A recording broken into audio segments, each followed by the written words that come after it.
चलें पेजेस खोलें, कल जो डिस्कस कर रहे थे फाइनल करें। रजिस्टर खोलें, पेजेस खोलें, क्या पढ़ रहे थे एक नज़र देखें। ये बेटा ऑनलाइन स्टूडेंट्स आवाज ठीक है? मेथड्स ऑफ डेप्रिसिएशन बेटा डिस्कस हो रहे थे, तो काइंडली स्टार्ट कर लें, बात शायद कंप्लीट नहीं हो सकी। एक नज़र रिवाइज कर लें, कोई कंफ्यूजन कल से रिलेटेड।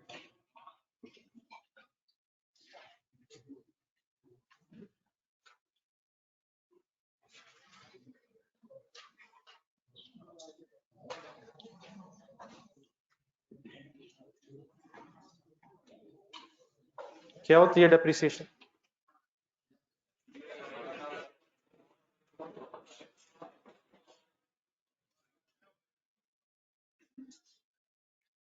वही होती है जो आपने बताई है, ये कुछ और होती है? मेजॉरिटी तो साइलेंट है। खामोशी का नाम डेप्रिसिएशन अकाउंटिंग। प्लीज कहीं से वर्ड ही ढूंढ के बता दें यार, डेप्रिसिएशन किससे कहते हैं?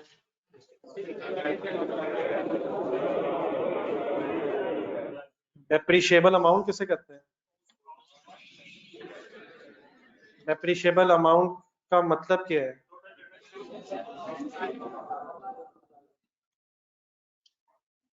रेजिडुअल वैल्यू किसे कहते हैं?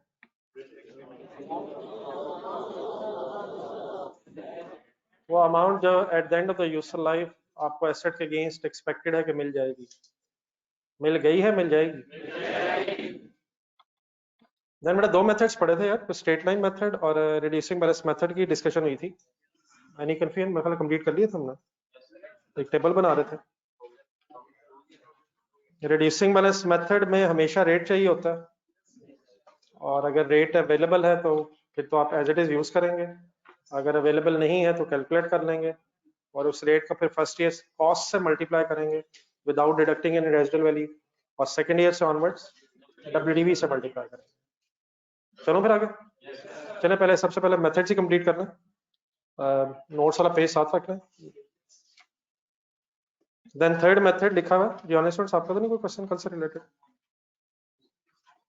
थर्ड मेथड लिखा हुआ है सम ऑफ ईयर्स डिजिट्स मेथड। अच्छा, इस वक्त जो मेथड्स आपके सामने बेटा आ रहे हैं, ये मैं एज इट इज इनकी एप्लीकेशन अभी बता रहा हूँ कि ये मेथड्स किस तरह अप्लाई होते हैं, फिर किस सिचुएशन में कौन सा मेथड यूज होना है, वो इंशाल्लाह फिर हम जब क्वेश्चंस करेंगे तो उसका डिस्कस करेंगे। फिलहाल ये मेथड अप्लाई कैसे होते हैं वो मैं बात कर रहा हूँ, फिर एग्जामिनर हमसे जो मेथड क्वेश्चन मांगेगा अकॉर्डिंगली उसको अप्लाई क्या करेंगे। तो ये डिफरेंट टेक्निक्स हैं जिससे हम डेप्रिसिएशन फॉर द ईयर की अमाउंट निकालते हैं। तो उसमें से थर्ड मेथड है सम ऑफ ईयर्स डिजिट्स मेथड। इसका जरा एक सेकंड कॉन्सेप्ट पहले सुन लें, फिर रिवाइज कर लें, फिर उसके बाद नोट भी कर लीजिएगा। सम of years digits method,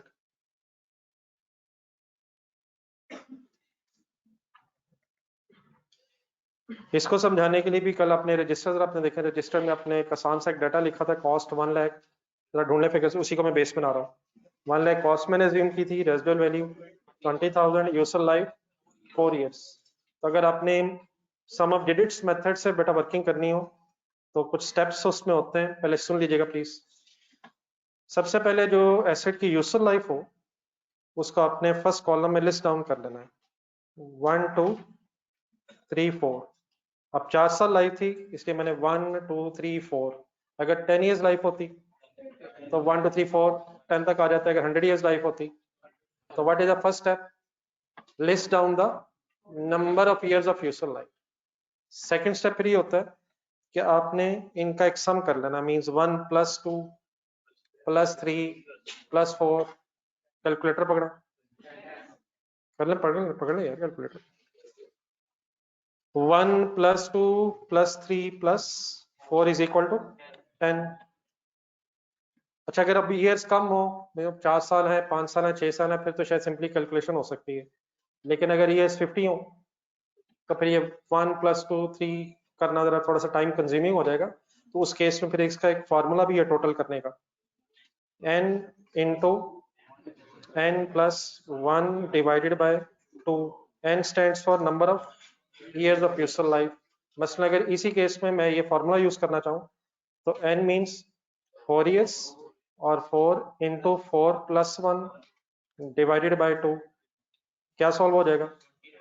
4 plus 1 5 multiply by 4 20 bye 2 तो इज इक्वल टू 10 आंसर आ जाएगा। यकीनन अगर 4 साल 5 साल या 6 साल है फिर तो शायद जरूरत नहीं है, लेकिन अगर ईयर ज्यादा हो जाए तो सम फाइंड आउट करने के लिए क्या फॉर्मूला लिखा मैंने? n into N plus one divided by 2। तो इससे आपके पास वो जो टोटल है उसका आंसर आपके सामने आ जाया करेगा। ठीक है, तो पहला स्टेप क्या होता है? जितनी यूजफुल लाइफ है उसको लिस्ट डाउन करना है। सेकंड स्टेप उसका टोटल करना है। देन उसके बाद नेक्स्ट कॉलम में रिवर्स ऑर्डर में इन ईयर्स को लिखना है। मींस 4 3 2 1। अगर 10 इयर्स होते हैं तो 10 9 8 वगैरह रिवर्स ऑर्डर में लिस्ट डाउन करना है। और फाइनली बस क्या करें, 4 3 2 1 जो मैंने लिखा है इसे divided by sum of years जो हमने किया था उससे 10 से डिवाइड करना है।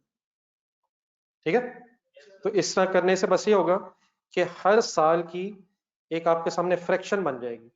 मीन्स जो पहला साल है उसके सामने फ्रैक्शन 4/10 है, दूसरा साल 3/10, तीसरे साल एंड सो ऑन। तो इनकी जब फ्रैक्शंस बन जाएंगी तो सिंपली अब आपने हर फ्रैक्शन को मल्टीप्लाई करना है डेप्रिशिएबल अमाउंट से। डेप्रिशिएबल अमाउंट किसे कहते हैं? कॉस्ट माइनस रेजिडुअल वैल्यू से। और इस 4/10 इंटू डेप्रिशिएबल अमाउंट 80,000 करने से आपके पास फिर ईयर वाइज डेप्रिसिएशन कैलकुलेट हो जाएंगी। बस अंदर एक करने कर ली, समझ आया मैंने क्या किया? जो फ्रैक्शंस बनी उन्हें सिंपली हर साल क्या करना, डेप्रिशिएबल अमाउंट से मल्टीप्लाई करते हैं तो सम ऑफ डिजिट से आपके पास ईयर वाइज डेप्रिसिएशन आ जाएगी। तो 80,000 इंटू 4/10 करेंगे तो 32,000 बन जाएगा। Next one please, next one. हर साल किससे मल्टीप्लाई हो रहा है? हर साल क्या चीज किससे मल्टीप्लाई हो रही है?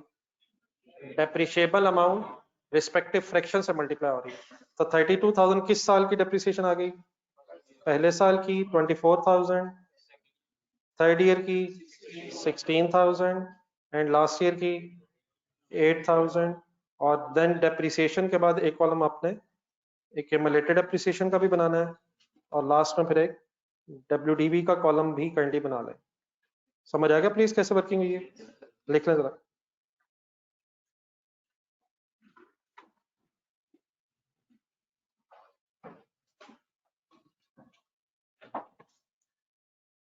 तो एक प्रोसीजर सॉर्ट ऑफ है, आपके जहन में इसका प्रोसीजर होना चाहिए। फिर जब एग्जामिनर हमसे अप्लाई करने को कहेगा डिफरेंट सिचुएशंस में तो इंशाल्लाह फिर क्वेश्चंस में फर्दर अप्लाई भी करेंगे। पर इस वक्त मैं सिंपल से जरा डाटा से आपके सामने वर्किंग्स लिख रहा हूँ।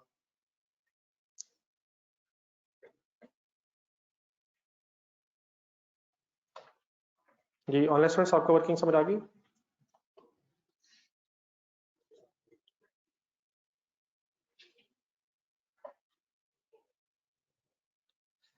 जितने साल यूजफुल लाइफ है उसको लिस्ट डाउन कर लें, उसका सम कर लें, देन रिवर्स ऑर्डर में लिख के सम से डिवाइड कर लें और multiplied by depreciable amount in each year.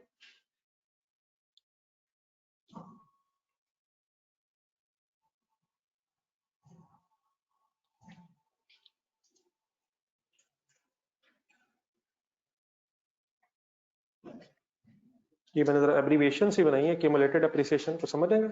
Depreciation तो चलो मैंने पूरा लिख दिया। क्यूमुलेटेड डेप्रिसिएशन WDV तो सबको पता ना, cost minus cumulated depreciation written down value.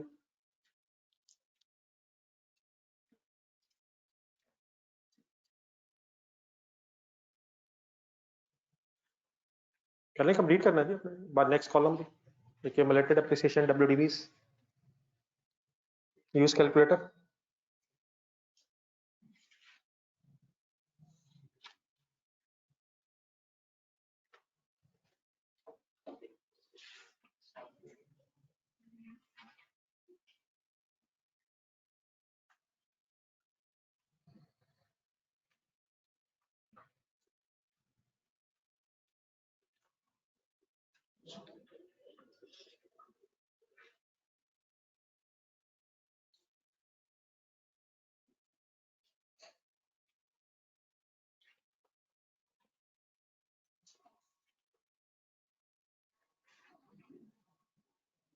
जी सर, इंशाल्लाह कोई इशू नहीं है।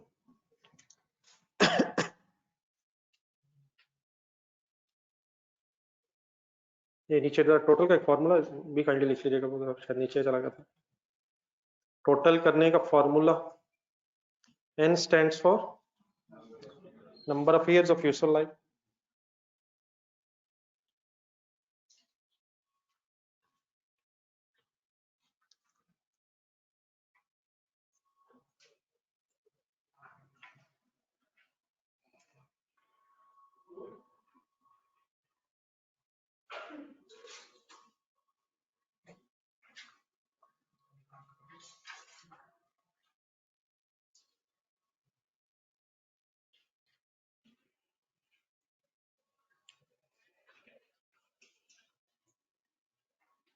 ये कंप्लीट हो गया। Respective WDVs 1 lakh minus 32,068, 44,000, 28,000 and 20,000।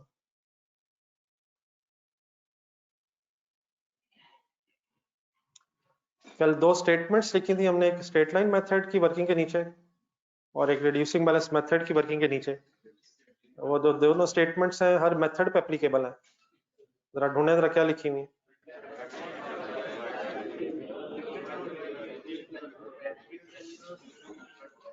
Apply हो रही है इस डेटा पे।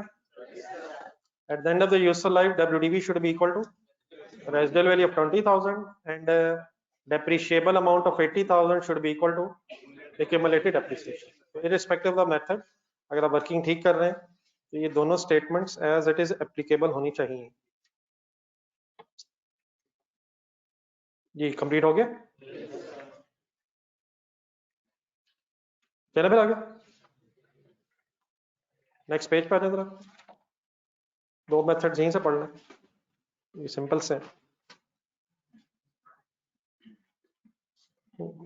जर्नलिस्ट आप तो नहीं लिख लिया आपने?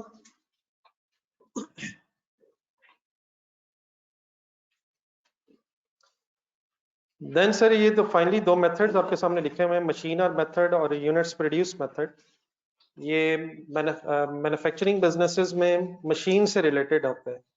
तो मशीन्स की डेप्रिसिएशन कैलकुलेट करते हुए यूजफुल लाइफ को ईयर्स में गिनने की बजाय आवर्स में भी और यूनिट्स में भी काउंट किया जा सकता है। यूजफुल लाइफ नॉर्मली तो हम ईयर्स में काउंट करते हैं, लेकिन अगर मशीन आवर्स को बेस बनाया जाए तो फिर रादर देन के मशीन कितने साल इस्तेमाल होगी, फिर ये कैलकुलेट कर लिया जाएगा कि मशीन कितने घंटे यूज होगी, उसका एक एस्टिमेट हो जाएगा। और अगर मेथड नंबर 5 है तो मशीन से कितने एक्सपेक्टेडली यूनिट्स बन सकते हैं। तो नॉर्मली तो यूजफुल लाइफ ईयर्स में काउंट होती है, लेकिन अगर मशीन और मेथड हो तो फिर यूजफुल लाइफ आवर्स में, और अगर यूनिट्स मेथड हो तो यूजफुल लाइफ यूनिट्स में भी कैलकुलेट हो जाती है।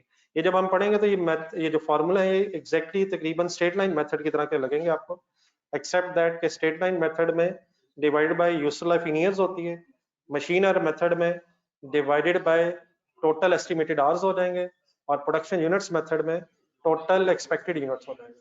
तो ये वर्किंग से इतनी टफ नहीं आए, जरा इसे पेज से पढ़ लेते हैं।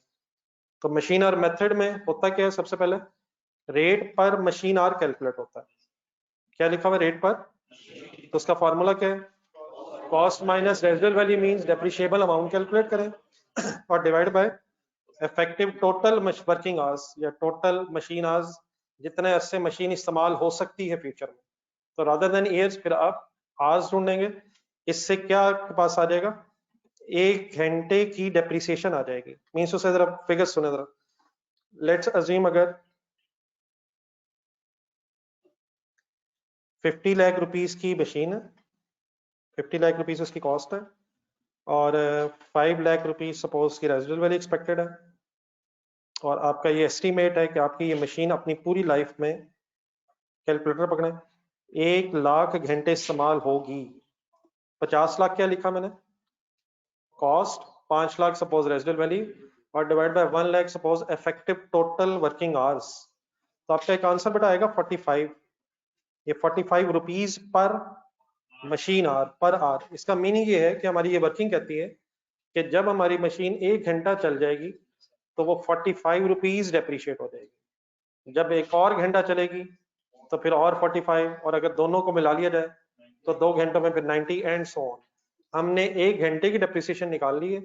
अब जितनी मशीन हमारी किसी एक साल में चली होगी, एक्चुअल आवर्स ढूंढेंगे, और एक्चुअल आवर्स जो मशीन इस्तेमाल हुई है मल्टीप्लाइड बाय 45, आपके पास ईयर वाइज डेप्रिसिएशन आ जाएगी।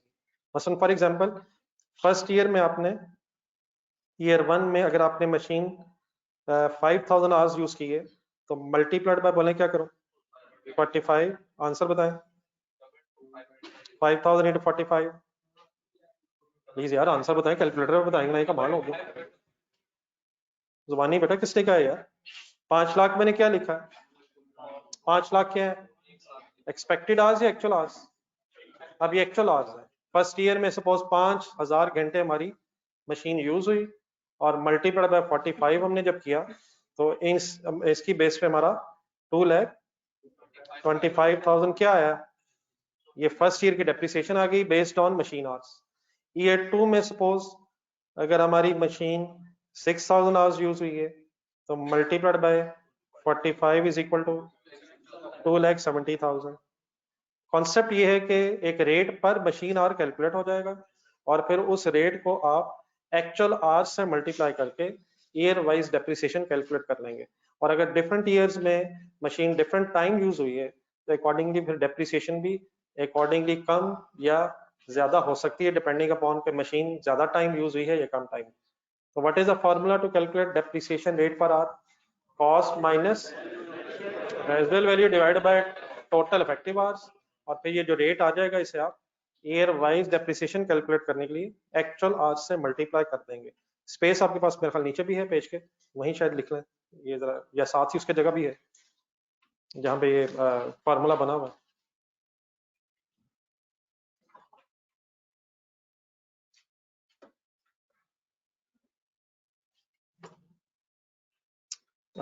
Any confusion?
ये हो गया।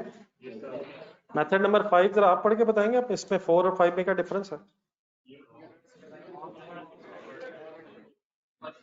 नहीं, इसमें रेट पर आवर की जगह रेट पर यूनिट अगर कैलकुलेट करना है तो divide by total effective hours की जगह टोटल यूनिट्स हो जाएगा। तो आपका जो आंसर आएगा वो फिर रेट पर यूनिट आएगा, उसको किससे पर मल्टीप्लाई करेंगे? जो ईयर वाइज एक्चुअल यूनिट्स बने होंगे उससे मल्टीप्लाई करके आप year wise depreciation find out कर लेंगे। उसका भी डाटा जरा लिख लेना। Let's assume machine cost is 8 million, residual value is suppose 0, हो सकती है वैसे 0, तो suppose residual value 0, units is expected to produce suppose 2 lakh, 40 per unit, ये सॉल्व कीजिएगा 40, और आप इस 40 पर यूनिट को ईयर वाइज सपोज ईयर 1 में आपने 15,000 यूनिट्स बनाए तो इनटू 40 6 लाख डेप्रिसिएशन, ये 2 में सपोज 20,000 यूनिट्स बने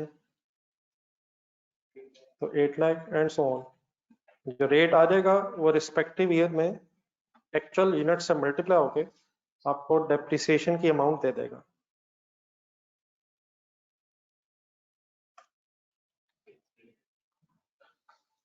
ये इफेक्टिव टोटल वर्किंग आवर्स का बड़ा ध्यान से मतलब ये है कि कितने घंटे अप्रोक्सीमेटली हमारी मशीन अपनी यूजफुल लाइफ में चलेगी।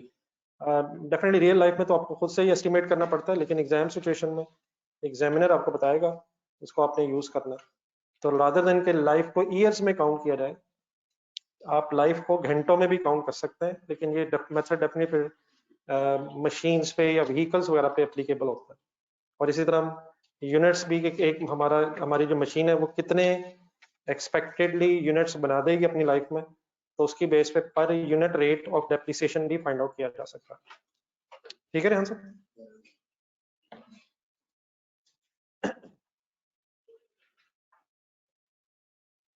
ये अगर कंप्लीट कर लेंगे तो बताइएगा काइंडली।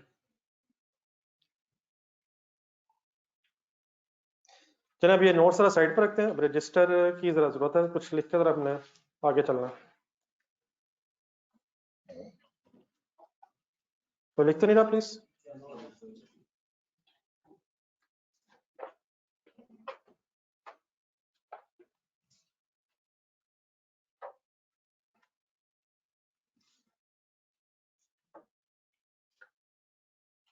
Anybody writing, please?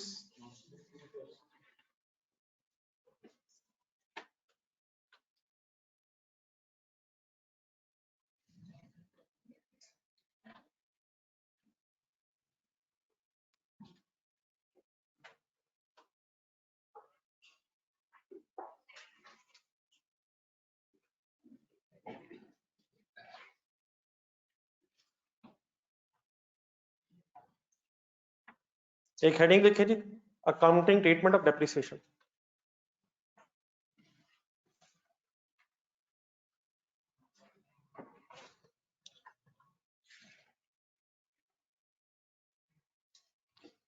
अगर आपने डेप्रिसिएशन कैलकुलेट कर ली है,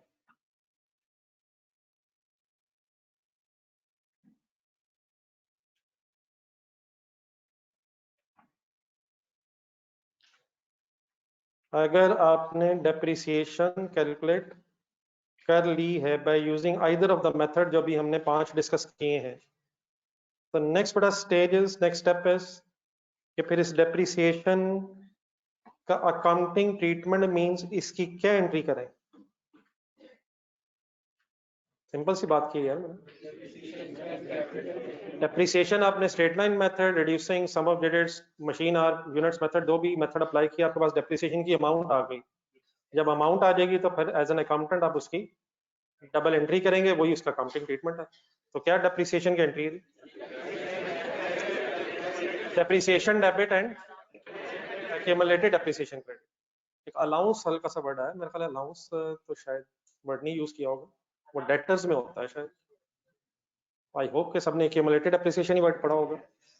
depreciation debit, accumulated depreciation credit. एक अलाउंस फॉर बैड डेट शायद होता है, वो तो एक अलग बहस है। Depreciation debit, accumulated depreciation credit. लेकिन बेटा हो सकता है कि आपने एक ऑल्टरनेटिव वे से भी डेप्रिसिएशन की एंट्री सुनी हो। डेप्रिसिएशन एक्सपेंस है, लेकिन डेप्रिसिएशन एक्सपेंस की वजह से एसेट भी कम होता है। तो डेप्रिसिएशन डेबिट एसेट क्रेडिट भी एंट्री होती है, हो सकती है। तो डेप्रिसिएशन की एंट्री करने के दो डिफरेंट वेज हैं। नंबर वन कि हो सकता है हम एक्यूमुलेटेड डेप्रिसिएशन के लेजर में डेप्रिसिएशन का सेकंड इफेक्ट लेके जा रहे हो, और ये भी हो सकता है कि हम डेप्रिसिएशन का सेकंड इफेक्ट एसेट के लेजर में क्रेडिट कर रहे हो। सबको इसका आइडिया है? तो डेप्रिसिएशन का जब अकाउंटिंग ट्रीटमेंट डिस्कस हम करेंगे तो इसके दो वेज हो सकते हैं। हो सकता है separate ledger of accumulated depreciation ना बन रहा हो, और हो सकता है कि separate ledger of accumulated depreciation बन रहा हो।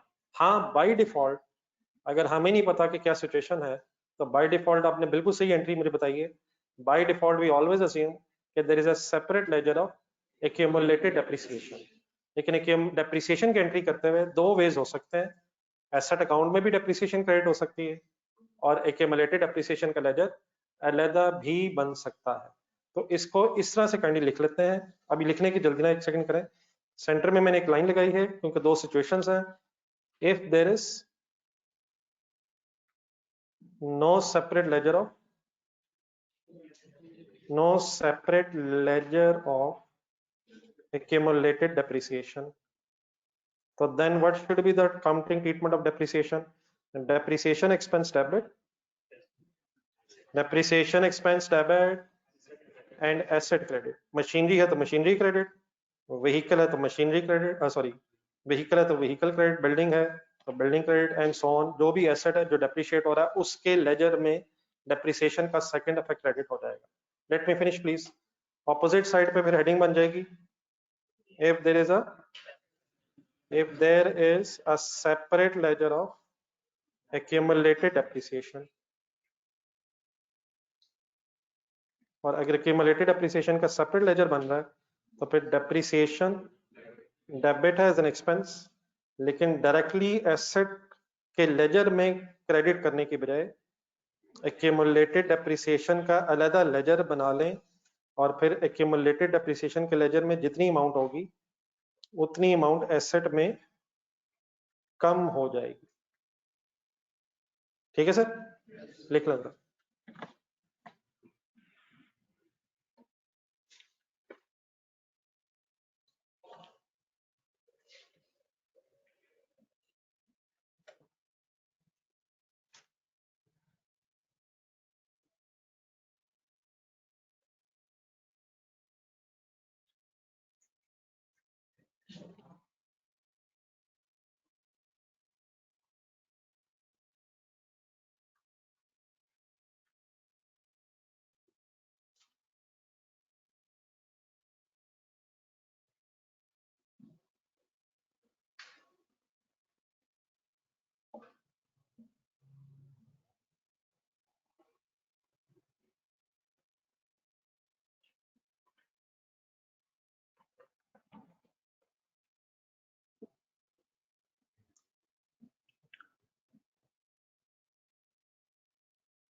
जी, सबसे पहले तो मैं करनी चाहूंगा कि किसी को अगर ये बात नहीं पता तो मुझे जरा क्लियर कर दें।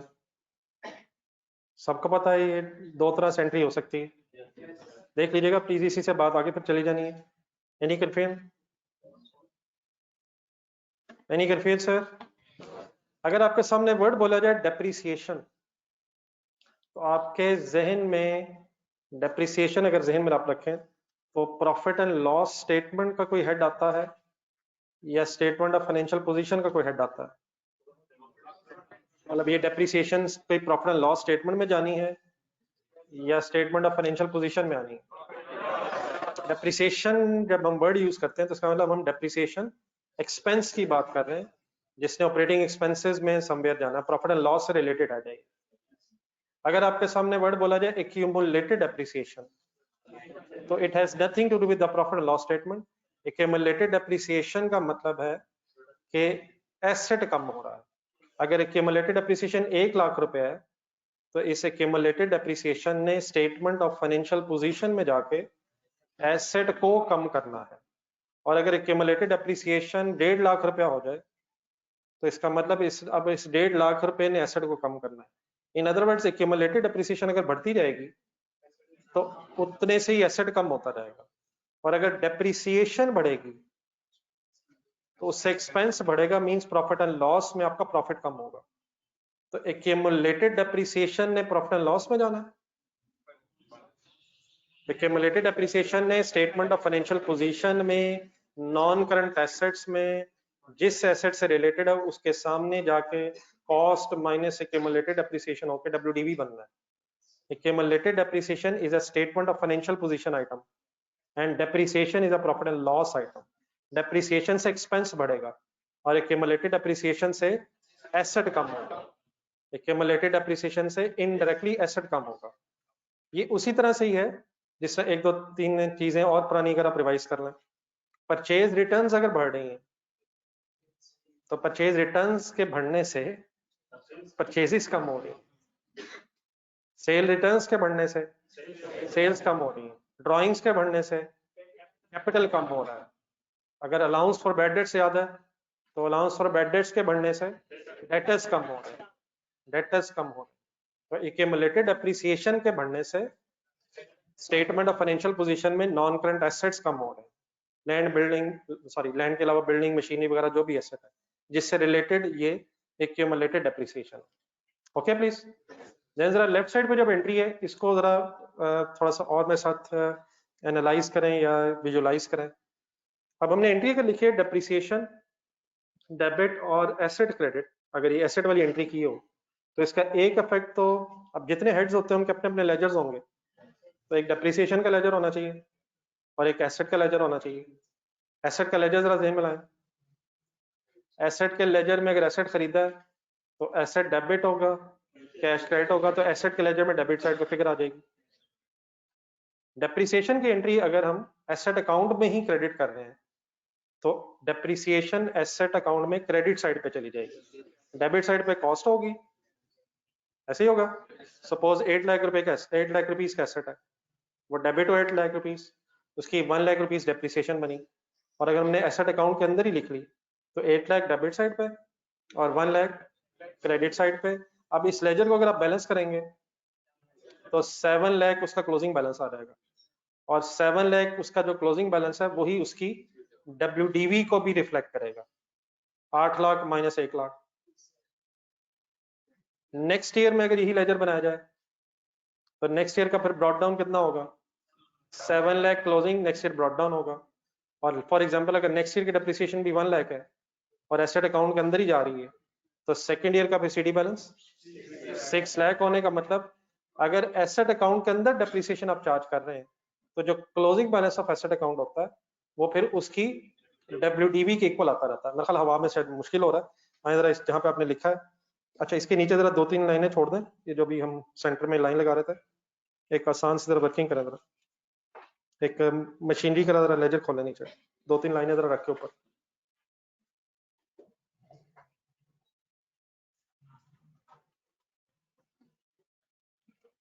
यही छोटी छोटी चीजें हैं, इन्होंने ऐसा ऐसा बहुत बड़ी बड़ी चीजों में कन्वर्ट हो जाना है, तो हर चीज को करनी सीरियस भी लेना है, ना समझ आए तो पूछना भी है, कोई मसला आगे लेकर नहीं प्लीज चलना है। तो हम जीरो से जरा एक लेजर बना लेते हैं, मैं डिस्कस करते हुए मुझे महसूस हुआ कि शायद लिख के कर लेना बेहतर है। तो लेट्स से एक मशीनरी है, मशीनरी का लेजर है, आपने एक मशीनरी परचेज की, नोट कर लें मेरे साथ, machinery account debit, suppose cash credit, और ये ट्रांजैक्शन हुई 1 जनवरी 2020 पे सपोज। यकीनन कैश का अपना लेजर होगा जो इस वक्त हमारे फोकस में नहीं है, उसमें 8 लाख क्रेडिट साइड पे होगा, रेफरेंस मशीनरी होगा, एवरीथिंग इज वही पुरानी जो आपको पहले पता है, कोई अकाउंटिंग कॉन्सेप्ट चेंज नहीं हो रहा है। उसमें से जरा मशीनरी का जो लेजर है वो जरा इस वक्त हम फोकस कर रहे हैं, ठीक है जी। अब लेट्स अज्यूम एक साल गुजर गया, 31 दिसंबर 2020 डेट आई, आपने को मेथड सेलेक्ट किया, लाइफ एस्टिमेट की होगी, रेजिडुअल वैल्यू एस्टिमेट की, सपोज 1 लाख रुपए इसकी डेप्रिसिएशन आई और आपने डिसाइड किया कि क्यूमुलेटेड डेप्रिसिएशन का लेजर अलग नहीं बनाना। क्या एंट्री कर दी डेप्रिसिएशन की, बोला करें, पार्टिसिपेट किया करें। Depreciation debit, asset mean suppose machinery credit 1 lakh rupees, ठीक है, इररिस्पेक्टिव मेथड जो भी था, वो स्ट्रेट लाइन हो रिड्यूसिंग हो, अब उसकी हम एंट्री की बहस कर रहे हैं, तो वन वे इसके एसेट अकाउंट में क्रेडिट कर दें। ऑब्वियसली अब डेप्रिसिएशन का भी यहाँ लेजर होगा, उसमें फिगर डेबिट साइड पे होगी जो इस साल के प्रॉफिट एंड लॉस में एक्सपेंसेस में भी जाएगी। लेकिन जस्ट अगर हम फोकस करें इस मशीनरी अकाउंट पे, तो सपोज आफ्टर दीज ट्रांजैक्शंस, अब इस लेजर को जरा बैलेंस कर लें। डेप्रिसिएशन का अगर क्रेडिट इफेक्ट एसेट अकाउंट में ही आ जाए तो अब आपको इस एसेट अकाउंट में जो CD बैलेंस है 7 लाख जो नजर आ रहा है वही इसकी WDV भी रिफ्लेक्ट हो रही है। 8 लाख कॉस्ट थी और एक ही साल गुजरा, तो एक साल की डेप्रिसिएशन ही क्यूमुलेटेड डेप्रिसिएशन भी है। तो अगर आप WDV भी कैलकुलेट करना चाहें तो वही 7 लाख है, जो ऑटोमेटिकली डेप्रिसिएशन के इस लेजर में आने की वजह से आपके CD बैलेंस में रिफ्लेक्ट हो रही है। ये बात मेरी समझ आ रही है? ये क्लोजिंग बैलेंस किसके इक्वल है, बस ये बात कर रहा हूँ, ये बात कर रहा हूँ। नेक्स्ट ईयर जरा स्टार्ट करना, इसी लेजर को एक्सटेंड कर लो, आइडिया है? मतलब इसी लेजर में अगर नेक्स्ट ईयर ब्रॉड डाउन लिखूं तो किस तरफ आ जाएगी फिगर? डेबिट साइड पे। एक और साल सपोज कंप्लीट हुआ। अच्छा, ये वन टाइम डिसीजन होता है कि आपने इसी एसेट के लिए क्यूमुलेटेड एप्रिसिएशन का लेजर अलहदा बनाना है या नहीं, और अगर नहीं बनाया तो फिर हर साल एसेट अकाउंट में ही डेप्रिसिएशन आएगी। ये नहीं कि किसी साल आप एसेट अकाउंट में क्रेडिट कर लें और इसी एसेट के लिए किसी ईयर में एक्यूमुलेटेड डेप्रिसिएशन का लेजर बना लें। तो अगर आपने एसेट अकाउंट में ही डेप्रिसिएशन चार्ज करनी है तो फिर ये वन टाइम ऑफ डिसीजन है। तो देयरफॉर सेकंड ईयर में भी एंट्री हुई, डेप्रिसिएशन डेबिट है, machinery credit, let's assume same figure I depreciation की, जरा क्लोज कर लें।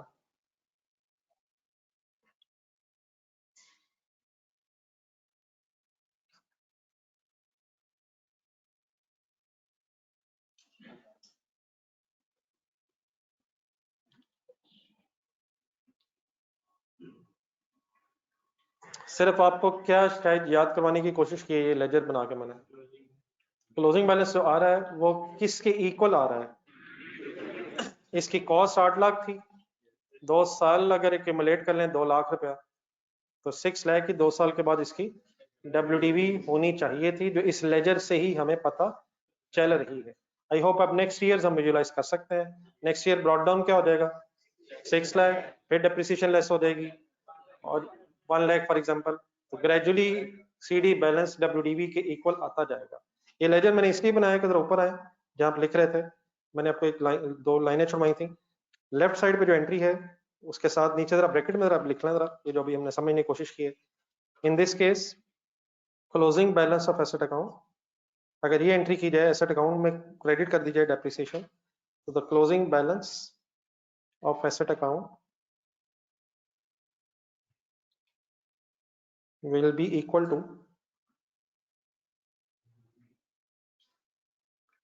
WDV. Closing balance of asset account will be equal to WDV.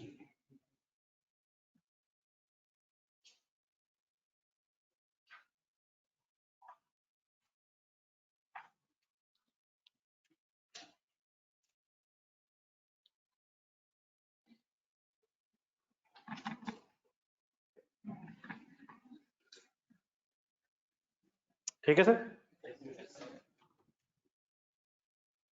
Then जो एक राइट साइड पे एंट्री है depreciation debit, accumulated depreciation credit, अगर इस तरह से एंट्री की हो, एक्यूमुलेटेड डेप्रिसिएशन का अलग लेजर बनाया हो, तो देन क्या फिर एसेट अकाउंट में WDV कैलकुलेट हो रही हो?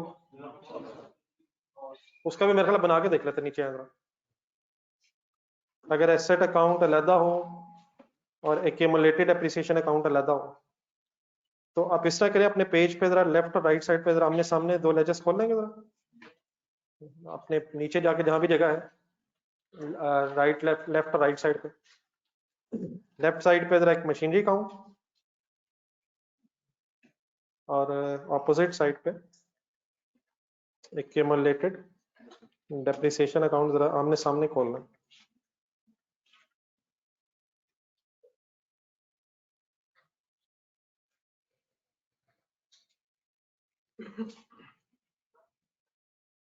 सेम फिगर्स यूज कर लें। फॉर एग्जांपल अगर मशीनरी परचेज हुई है 1 जनवरी 2020, cash machinery debit, cash credit,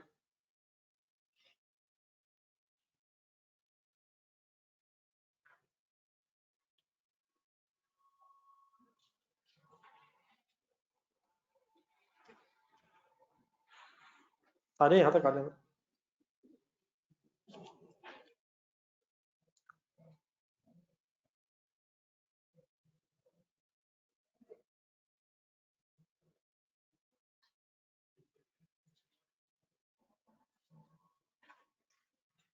after 1 year suppose depreciation is 1 lakh, लेकिन अब आपने एक्यूमुलेटेड डेप्रिसिएशन का अगर लेजर अलग बनाया हुआ है तो please what is the double entry?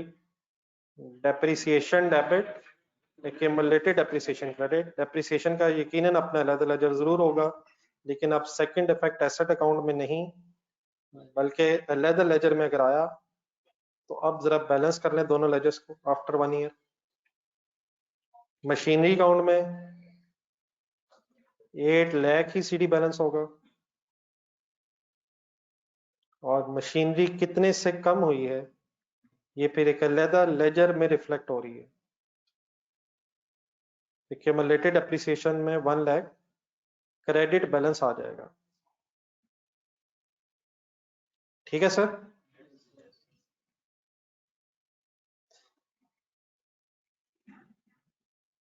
तो इस केस में अब मशीनरी के लेजर में आपको कॉस्ट नजर आ रही है या डब्ल्यूडीवी नजर आ रही है? कॉस्ट नजर आ रही है सर या डब्ल्यूडीवी नजर आ रही है? और इस केस में अगर आपने डब्ल्यूडीवी कैलकुलेट करनी है तो आप सिंपली कैलकुलेटर पे भी, और से फिगर आसान है, अब माइनस करके आपको कैलकुलेट करनी पड़ेगी। इस केस में अब क्या करेंगे हम? 8 lakh minus 1 lakh is equal to 7 lakh. Net effect शायद सेम है, लेकिन अगर एसेट अकाउंट में डेप्रिसिएशन गई तो क्लोजिंग बैलेंस डब्ल्यूडीवी के इक्वल ही होगा, और अगर एसेट अकाउंट की बजाय एक्यूमुलेटेड डेप्रिसिएशन का लेजर अलग है तो फिर एसेट अकाउंट में कॉस्ट रिफ्लेक्ट होगी। अच्छा, इसका पर्पस क्या है, फायदा क्या है करने, या ये कर क्यों रहे हैं हम? नेट इफेक्ट प्लीज सेम है, अभी भी डब्ल्यूडीवी 7 लाख ही है। प्रेफरेबल बेटा ये इसलिए है, प्रेफरेबल एंट्री तो ये है ना कि सेपरेट लेजर बनाया जाए। असल में सिर्फ शायद ये है कि अगर आप पिछला लेजर सामने रखें जरा, अगर मैं आपसे पूछूं कि इस मशीन की कॉस्ट क्या थी तो आप ढूंढ तो सकते हैं, लेकिन आपको पिछले साल में जाना पड़ा है। अगर फॉर एग्जांपल ये 5-6 साल गुजर गए हो तो आपको क्लोजिंग बैलेंस तो डब्ल्यूडीवी का पता चल रहा होगा, वो फिर पिछले सालों में जाके ढूंढना पड़ेगा कि एसेट की कॉस्ट क्या थी और फिर वो कितना डेप्रिशिएट हो गया। लेकिन अगर हम ये चाहें कि रेडिली पता चलता रहे, जितने मर्जी साल गुजर जाए, हमें एसेट के लेजर को ही देख के पता चल जाया करे कि हमारे एसेट की कॉस्ट क्या थी, और ये भी पता चल जाया करे कि वो कितना डेप्रिशिएट हो गया है, अलग-अलग आइडेंटिफाई होता जाए। अगर हम इस तरह से क्यूमुलेटेड एप्रिसिएशन का लेजर बना रहे हैं तो अब जितने और साल भी गुजर जाएंगे, एसेट अकाउंट में 8 लाख ही ब्रॉड डाउन कैरेट डाउन होता रहेगा जब तक ये एसेट हमारे पास है। तो शायद सिर्फ पर्पस ये है कि लेजर्स को ढूंढना ना पड़े पिछले सालों में जाके, स्ट्रेट अवे रेडिली हमें पता चलता जाए कि किसी भी साल के एंड पे अगर हम लेजर अपने देखें तो उसके क्लोजिंग बैलेंस से पता चल जाए कि एसेट कितने का था, और उसके अगेंस्ट एक्यूमुलेटेड एप्रिसिएशन को देख के पता चल जाए कि ये कितने रुपए डेप्रिशिएट हो गया। 5 साल भी अगर गुजर जाएंगे तो asset account brought down carry down होता होता कितने पे खड़ा होगा? इस केस में 8 लाख पे होगा, और जितना डेप्रिशिएट हुआ है वो एक्यूमुलेटेड एप्रिसिएशन से पता चल जाएगा। और डब्ल्यूडीवी अगर हम कैलकुलेट भी करना चाहेंगे तो वो तो हम कैलकुलेटर पे भी कर सकते हैं।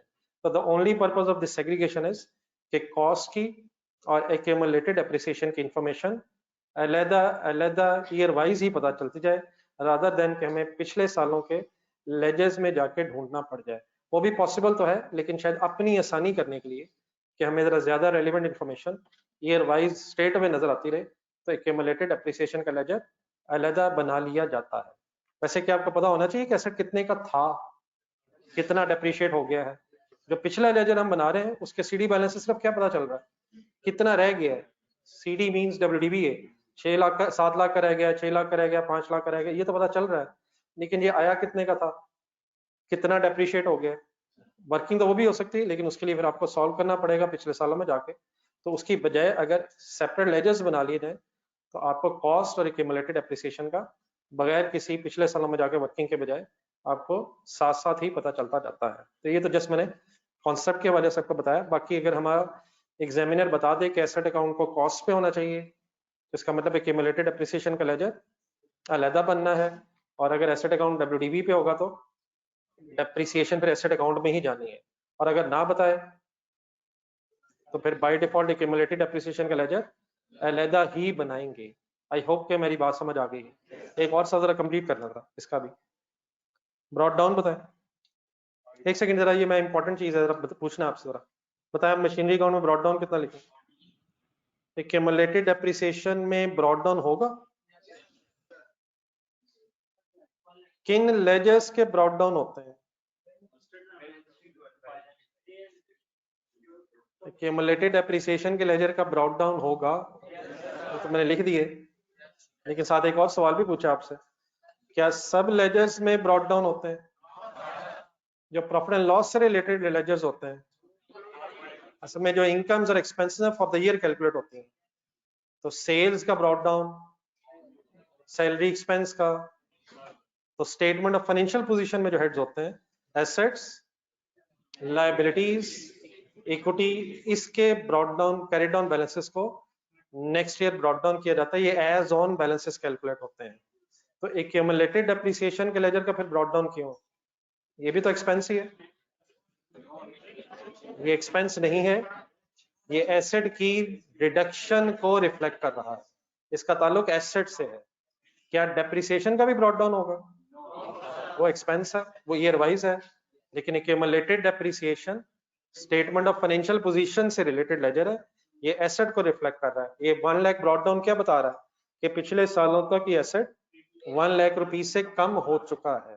तो स्टेटमेंट ऑफ फाइनेंशियल पोजीशन से रिलेटेड जो हेड्स होते हैं, उनके carry down next year brought down बनते हैं, और जो इनकम्स और एक्सपेंसेस हैं वो फॉर द पीरियड कैलकुलेट होते हैं। आई होप कि मैं कोई इंफॉर्मेशन नहीं दे रहा, कुछ जहन में आ गया है, देख लीजिएगा, मरवाना दीजिएगा। असल में आपने अकाउंटिंग पढ़ी नहीं ना, इसलिए इतना सुना हुआ सर। मशीनरी, अच्छा चले 2-3 क्वेश्चंस के आंसर दे। मशीनरी का ब्रॉट डाउन होगा, कैश का,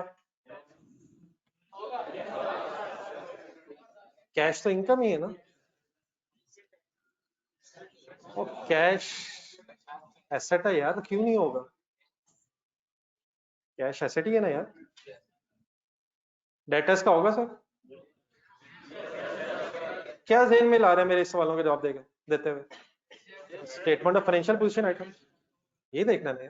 डेप्रिसिएशन का, सैलरी का, सैलरी पेएबल का, लाइबिलिटी है सैलरी पेएबल, प्रीपेड सैलरी का, एसेट है, एसेट लाइबिलिटीज और इक्विटी के ओपनिंग बैलेंसेस होंगे। अगर क्लोजिंग है तो डेफिनेटली, अगर फर्स्ट ईयर तो फिर तो नहीं होंगे, लेकिन सेकंड सब्सिक्वेंट ईयर्स में अगर statement of financial position related heads हैं, एसेट्स, लाइबिलिटीज या इक्विटी से रिलेटेड, तो उनके carry down next year brought down होते हैं। एक्यूमुलेटेड एप्रिसिएशन का ब्रॉट डाउन क्यों है? क्योंकि ये एसेट से रिलेटेड लेजर है। हाँ, डेप्रिसिएशन फॉर द ईयर होगी, उसका ईयर वाइज एक्सपेंस कैलकुलेट होगा। ठीक हो गया? चलिए आप भी कंप्लीट करें। एक सपोज 1 लाख डेप्रिसिएशन और है, 2021 नहीं बनेगा, 31 दिसंबर 2021।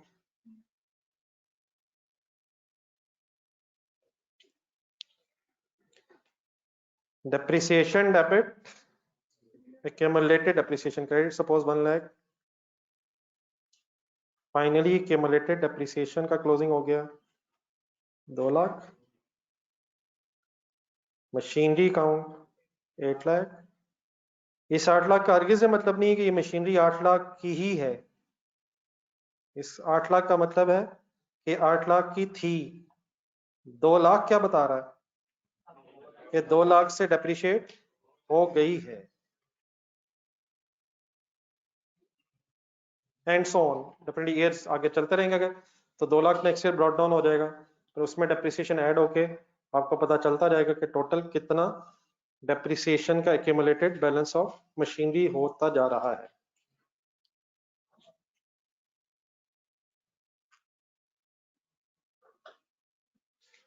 Any confusion?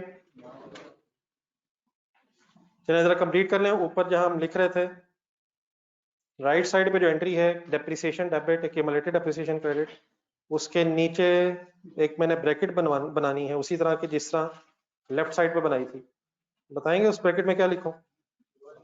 उसी ब्रैकेट को देख के लेफ्ट साइड पे अगर ये एंट्री करेंगे तो closing balance of asset account will be equal to cost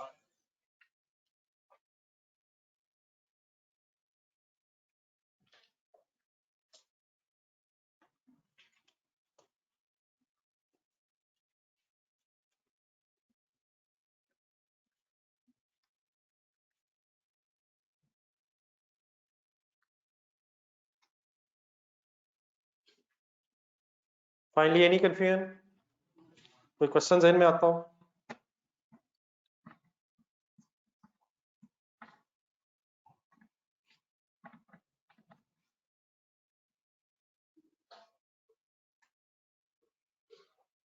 बढ़े आगे फिर और चलो अब यहाँ से फिर हमने कुछ नई चीजें स्टार्ट करनी है। अगर कोई नोट कर रहा है तो फिर बता दीजिएगा जरा, एक दफा इकट्ठा ही शुरू करते हैं। हेडिंग लिखें, disposal of an asset, disposal या एसेट की जगह लिखें disposal of an item of, disposal of an item of ये बड़ा ऑनलाइन स्टूडेंट्स साथ है, आगे पीछे तो नहीं हो गया?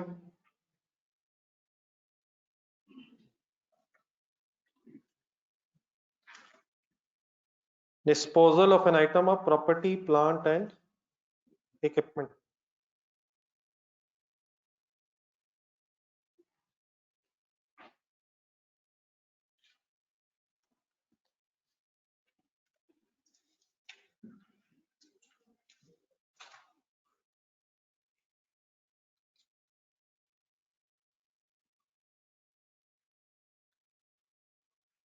डिस्पोजल का एग्जैक्ट मीनिंग ऐसा सब मैं बताऊंगा, बहुत कुछ इसमें और भी हो सकता है, लेकिन फिलहाल ब्रैकेट में लिखना जरा, डिस्पोजल फिलहाल mean sale, sale of an item of property plant and equipment.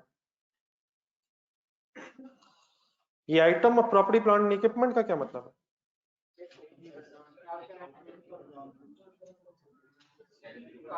मसलन कोई मशीनरी बेची है, प्रॉपर्टी प्लांट इक्विपमेंट में लैंड बिल्डिंग मशीनरी कुछ भी आ सकता है, सारे वो ऐसे जिन्हें हमने यूज के लिए रखा होगा और इनकी लाइफ 1 साल से ज्यादा है, तो इनको बेचने के लिए खरीदा तो नहीं था, खरीदा तो इसलिए था ताकि इसे यूज कर सकें, लेकिन इट इज क्वाइट पॉसिबल कि किसी स्टेज पे जाके आपका ये प्लान बन गया हो कि पुरानी जो मशीनरी है उसको बेच दिया जाए और उसकी जगह कोई नई मशीनरी खरीद ली जाए, कोई नई मॉडर्नाइज मशीनरी खरीद ली जाए। प्रॉपर्टी प्लांट इक्विपमेंट का मतलब यकीनन हर वक्त जहन में ये रहे कि हमने ये बेचने के लिए एसेट्स खरीदे नहीं थे, कुछ अर्सा हमने यूज कर लिए, लेकिन इट इज पॉसिबल कि आपको अब उसकी जरूरत नहीं रही या अब आप उसकी जगह कोई नया एसेट खरीदना चाहते हैं, तो हो सकता है कि आप उस एसेट को फिर मार्केट में जाके बेच दें। तो अगर मार्केट में जाके कोई ऐसा एसेट आप बेच दें जिसे आपने पहले यूज किया था, तो फिर उसका अकाउंटिंग ट्रीटमेंट क्या होता है, ये अब हम इस हेडिंग में डिस्कस करने लगे हैं। और प्रॉपर्टी प्लांट इक्विपमेंट लिखने का मेरा मकसद ये है कि हो सकता है ये कोई लैंड आइटम हो, कोई बिल्डिंग है, कोई मशीनरी है, कोई फिक्सचर है, लेकिन इन सब में कॉमन ये है कि इन्हें खरीदा बेचने के लिए नहीं था, इसे यूज के लिए इन्हें खरीदा गया था, लेकिन सब्सिक्वेंटली अगर यूज के लिए अब उसको हम फर्दर यूज नहीं करना चाहते और अगर हमने बेच दिया है तो उसका क्या अकाउंटिंग ट्रीटमेंट करेंगे, ये अब हम इस हेडिंग में डिस्कस करेंगे। मेरी हेडिंग समझ आ गई सबको? एक छोटी सी एग्जांपल जरा लिख लें, जिसकी बेस पे फिर हम अकाउंटिंग एंट्रीज इंशाल्लाह भी डिस्कस करेंगे। Let's assume an old machine, एक डाटा जरा लिखना है एक एग्जांपल का, an old machine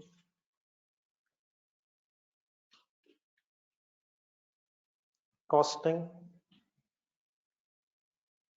8 lakh rupees 8 lakh,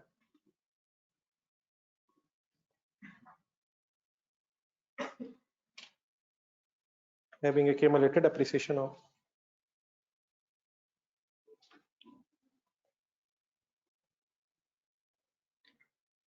rupees 1,50,000.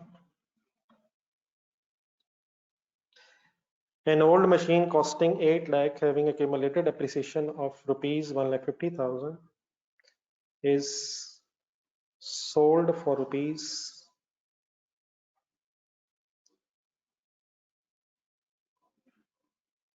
7 lakh in cash.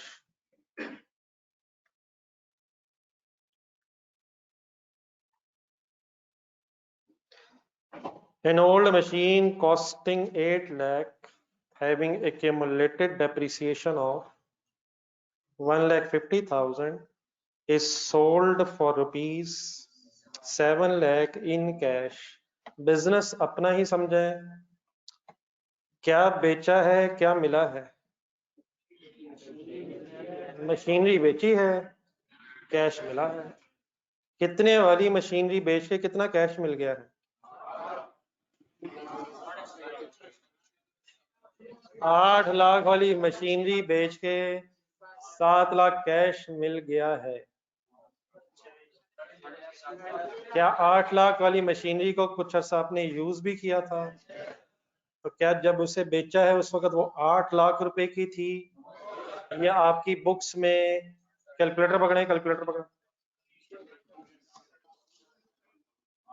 जब खरीदा था उस वक्त तो बेटा ठीक है मशीन 8 लाख रुपीस की थी, लेकिन उसे आपने 1,50,000 रुपीस तक यूज करके डेप्रिशिएट कर लिया था। तो इट मींस जब इस मशीनरी को बेचा है तो आपकी बुक्स में इस मशीनरी की WDV 6,50,000 रुपया थी, और आपने जब इसे बेचा है तो मार्केट में इसके अगेंस्ट क्या मिला है? 7 लाख रुपया मिला।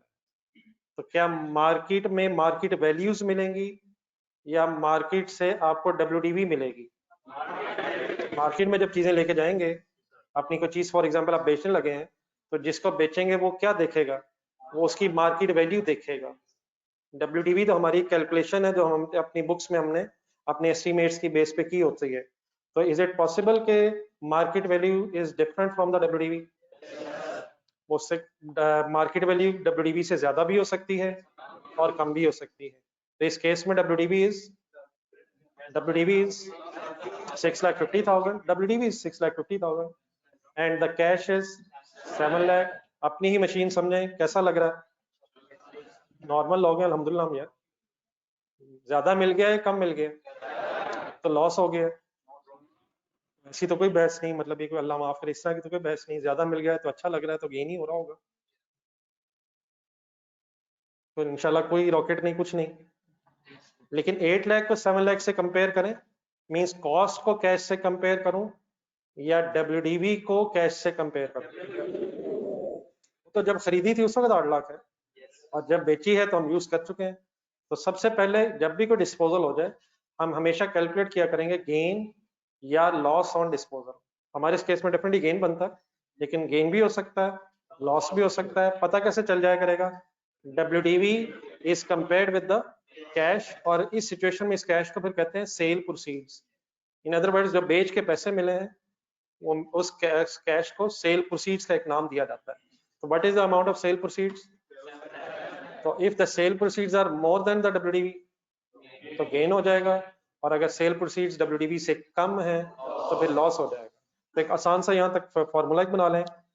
Gain loss on disposal calculate करते हुए क्या किया करेंगे? गेन और लॉस ऑन डिस्पोजल किसको किससे कंपेयर करें? WDV भी कह सकते हैं थोड़ा सा, लेकिन सीधा कर लें जरा formula. Sale proceeds, sale proceeds किसे बोल रहा हूँ? जो कैश आया, और माइनस WDV।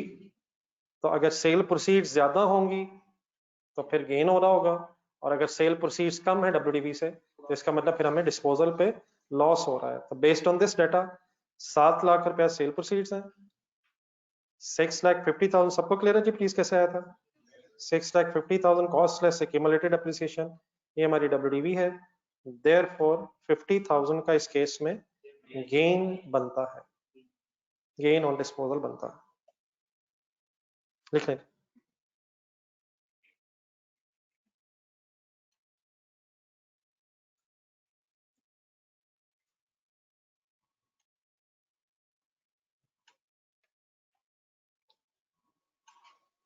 Any confusion?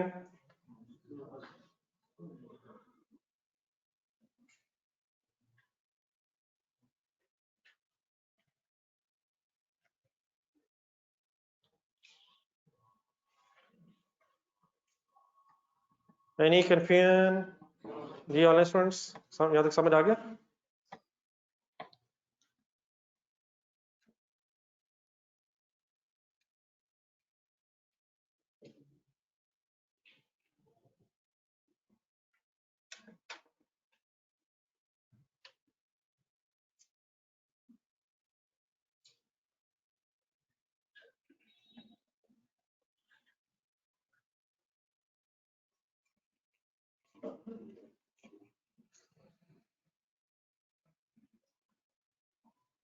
जी आगे चलें। अब ये तो बेटा एक छोटी सी मैंने एग्जांपल से आपको गेन लॉस का कॉन्सेप्ट आपको बता दिया।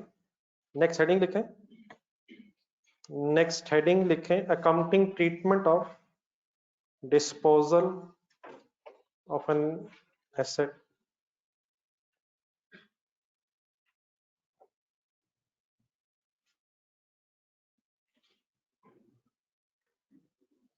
कॉस्ट भी एक मार्केट वैल्यू होती है, लेकिन वो उस दिन की होती है जब आपने उसे खरीदा होता है। कॉस्ट उस वक्त की मार्केट वैल्यू होती है जिस वक्त आपने एसेट खरीदा होता है, और जब आप एक सेकंड हैंड एसेट को मार्केट में बेचेंगे तो मार्केट वैल्यूज फ्लक्चुएशन होने की वजह से डिफरेंस आ सकता है। और जो WDV है ये तो आपने डेप्रिसिएशन लेस करके कैलकुलेट की हुई है, और डेप्रिसिएशन एक एस्टिमेटेड फिगर है जिसमें आपने रेजिडुअल वैल्यू एस्टिमेट की है, यूजफुल लाइफ एस्टिमेट की है, फिर मेथड सेलेक्ट की है। तो ये कोई जरूरी नहीं कि आपकी जो WDV है वो मार्केट वैल्यू के बराबर आ रही है, ये बराबर हो भी सकती है समटाइम्स, लेकिन इसमें डिफरेंस आने की वजह से गेन या लॉस भी खुबैब साहब बन सकता है।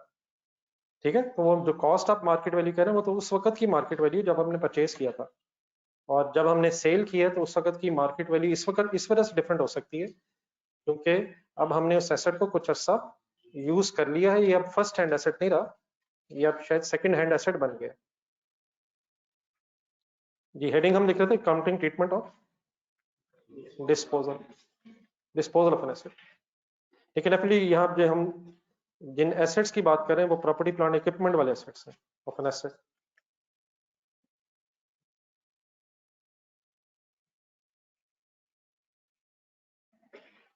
अब इसमें भी हेडिंग लिखकर जरा पेज के सेंटर में एक लाइन लगाएं। अकाउंटिंग ट्रीटमेंट का वंस अगेन ये हमने डेबिट क्रेडिट कुछ करना है, क्या आ रहा है क्या जा रहा है उसको जहन में रखा जरा। तो वंस अगेन ये अकाउंटिंग ट्रीटमेंट डिपेंडेंट होगा, फुल कंसंट्रेट अप करना है, बातें इंशाल्लाह सिंपल ही निकलेंगी, लेकिन आपने सोचना है प्लीज साथ साथ में। सेंटर में एक लाइन लगाएं और उसी तरह से लेफ्ट साइड पे एक हेडिंग बनाएं, if there is it possible कि जो एसेट हमारी बुक्स में था जिसे हमने बेचा है वो हमारी बुक्स में WDV पे आ रहा हो। छोड़ दें लिखना, छोड़ दें लिखना। मसला ये एग्जांपल ऊपर देखें जो, क्या ये हो सकता है कि ये मशीनरी जिसको हमने बेचा है ये हमारी बुक्स में पहले 6,50,000 ही की आ रही हो? वो कब हो सकता है? जब हमने उसकी डेप्रिसिएशन को मशीनरी के लेजर में ही क्रेडिट किया होगा तो हमारी मशीनरी का क्लोजिंग बैलेंस 6,50,000 आ रहा होगा। लेकिन ये भी हो सकता है कि डिस्पोजल से पहले हमने अपनी मशीनरी का लेजर कॉस्ट पे बनाया हो और उसमें 8 लाख अलहदा आ रहा हो, और एक क्यूमुलेटेड एप्रिसिएशन के लेजर में 1.5 लाख अलहदा आ रहा हो। तो दो डिफरेंट सिचुएशंस बन सकती हैं और अकॉर्डिंगली फिर अकाउंटिंग एडजस्टमेंट्स में भी थोड़ा सा डिफरेंस आ सकता है। तो इट इज पॉसिबल कि जो एसेट हमने बेचा है वो हो सकता है हमारी बुक्स में WDV पे आ रहा हो, means no separate ledger of accumulated appreciation, और ये भी हो सकता है कि वो कॉस्ट पे आ रहा हो, means separate ledger of accumulated appreciation. उसी तरह जरा लेफ्ट राइट साइड पर हेडिंग्स लिखना जरा, if there is no separate ledger of accumulated appreciation,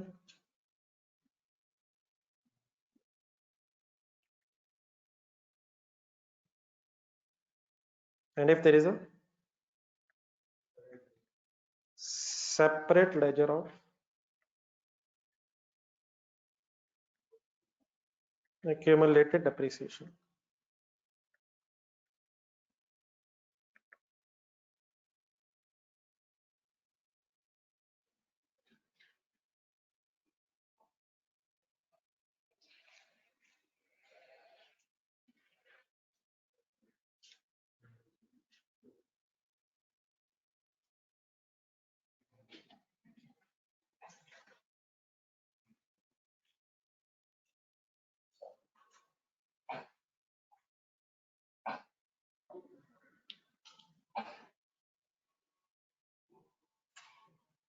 ji heading बन गई। देन सर इस तरह करते हैं, ये जो भी थोड़ा सा डाटा हमने ऊपर एग्जांपल में लिखा है उसी को जरा बेस बना के पहले सोच लेते हैं कि क्या अकाउंटिंग एंट्रीज होनी चाहिए, मींस क्या डेबिट क्या क्रेडिट होना चाहिए, उसके बाद फिर बाद में नीचे प्रेजेंट कर लेंगे। लेट्स अज्यूम एग्जांपल सामने रखते हैं अपनी, जो आपने लिखी हुई थी मैंने भी रखी, वैसे अपनी तरह देखिएगा।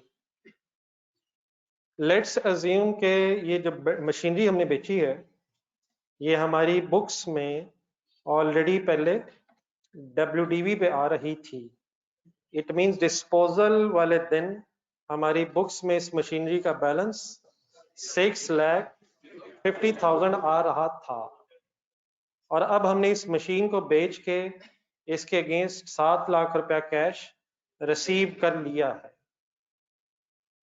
आए इसकी अकाउंटिंग एंट्री बनाना शुरू करते हैं। कैश आ रहा है या जा रहा है? तो देयरफॉर कैश 7 लाख से डेबिट हो जाए।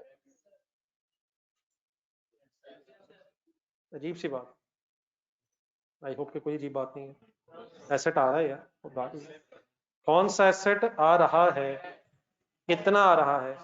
7 लाख। जहन में जरा एक एंट्री बनाए जरा, फिर अभी लिखते हैं। क्या जा रहा है? मशीन। मशीन कितने वाली हमसे जा रही है?